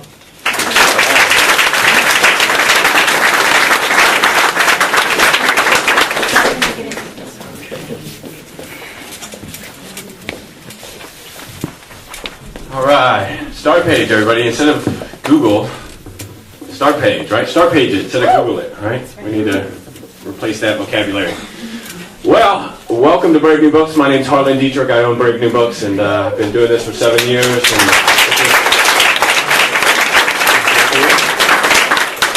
this is Katherine's second time with us, and just as amazing as a response as the first time. We have all these people here, and I think there's a lot of new faces, so that tells us that our movement is actually growing, and we're actually getting new people into the fold and aware of this information, so that's great. And speaking of information, how many people here heard about this event by listening to 90.1 here locally?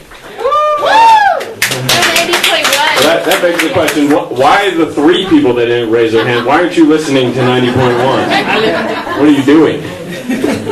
Anyway, 90.1 is a great gem for us here and a great treasure. So please try to support it. We have a donation box on the counter. If you can give them a few bucks, it would go a long ways to keeping them on the air with all the costs they have. And we all enjoy it. And we enjoyed it today listening to Katherine and Alex on 90.1. How great was that, right?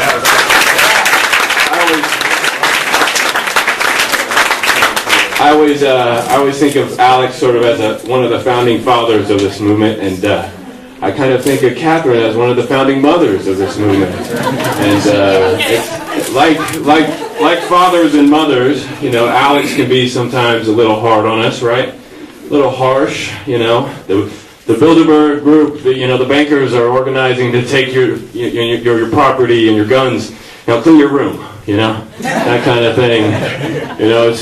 He's pretty rough, but then it's always nice on 90.1 because right after that, Katherine comes on and says, and she says, yeah, whatever your father was telling you was true, that is all true, but it's not so bad, and this is why. And she gives us hope.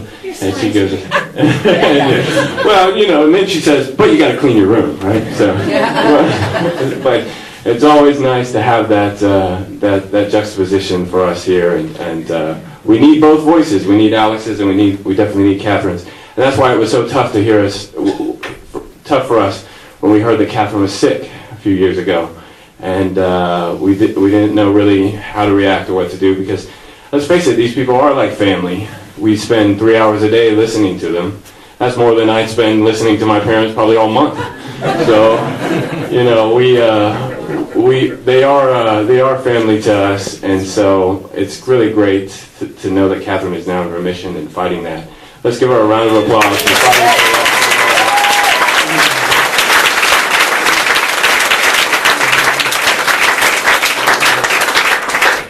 We all pray for her every day and hope she pulls out of this completely. But nobody wants to hear me talk, and so you all came here for Katherine tonight. Let me go ahead and introduce Katherine. Dr. Katherine Albrecht is a privacy expert, an award-winning author, and local 90.1 radio broadcaster who helped develop StartPage.com, the world's most private search engine. She co-authored the best-selling RFID book, Spy Chips, and hosts a daily syndicated radio program from 3 to 5, Monday through Friday, on GCN, between Alex Jones and Free Talk Live. Katherine's efforts have put an end to human microchipping trials in the U.S., stopped the chipping of dogs in San Marcos, and slowed the encroachment of RFID abuses worldwide. Her latest campaign opposes mandatory RFID badges on school kids in San Antonio, Texas. So, right next door, guys, so we all need to get involved. In addition to her radio efforts, Katherine has authored privacy legislation and testified before the FTC and lawmakers around the globe. She has written for the Scientific American and granted over 2,000 media interviews to the New York Times, NPR, and CBS Evening News, to name just a few. She lives in New Hampshire and was appointed by Governor John Lynch to serve as an expert member of the state's 2-year RFID Study Commission. Katherine holds a doctorate in consumer education from Harvard University. And she's a huge fan of Brave New Books and the whole Austin underground activist movement. Without further ado, let's welcome Katherine Albrecht to Brave New Books.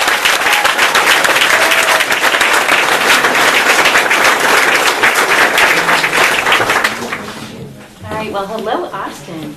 What a wonderful thing to be here. How many people were here the last time I came to speak?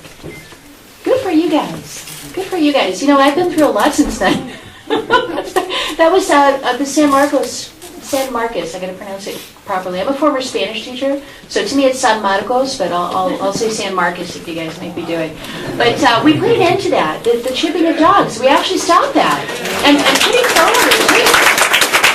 Drove a stake right through it. So now we have to do the same thing down in San Antonio. I'm going to be talking about that tonight.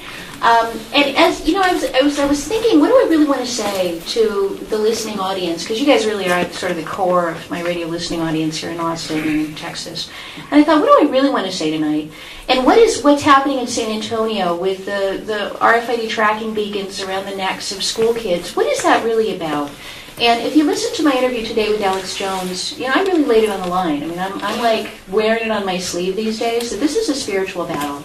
And what I find so interesting, unlike all the other battles that I fought over all these years against Walmart doing chipping and against supermarket cards and Albertsons introducing cards, my very first protest was in Dallas.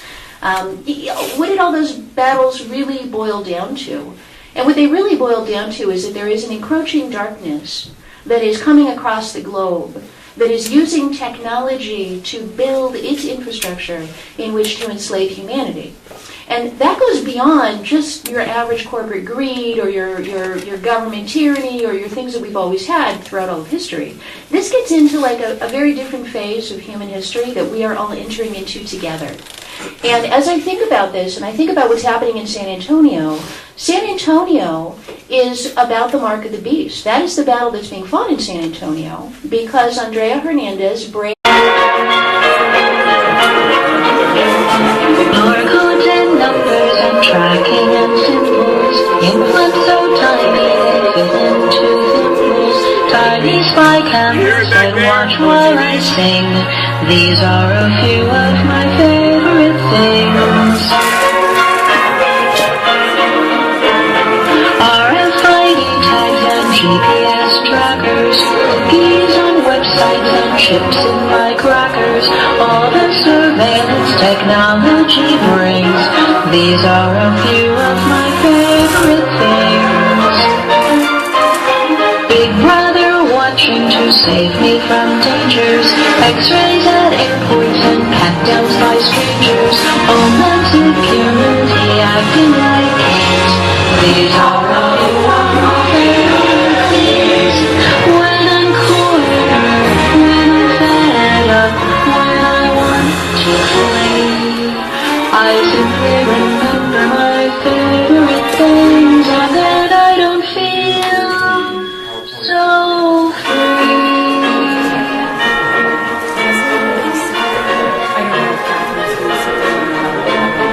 Barcodes and numbers and tracking and symbols, influence so tiny they fit into symbols, RFID tags and GPS trackers, cookies on websites and chips in my crackers, Big brother watching.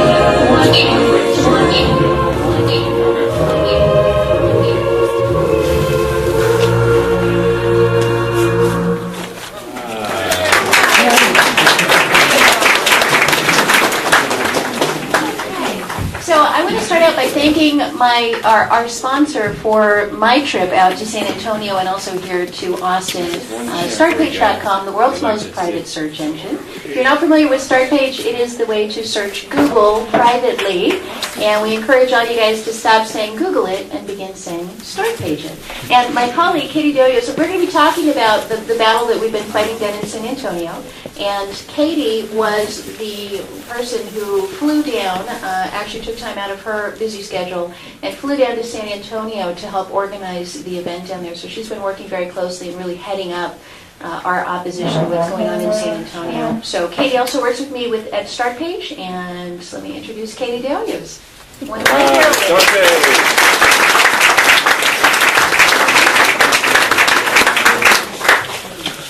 I didn't get to test the audio. I don't speak softly. Is it okay? How many of you were in San Antonio on Monday night? Yes. Oh, I remember. Yeah. Oh, yeah. You were definitely there. Well, again, yes. My name is Katie De Hoyos, and I came down from Dallas. So, hello, my fellow Texans.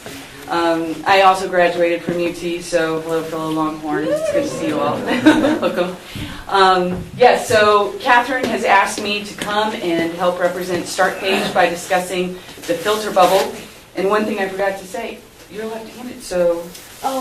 Just hit the space bar. Okay, yeah. Just wanted to double check. All machines are different.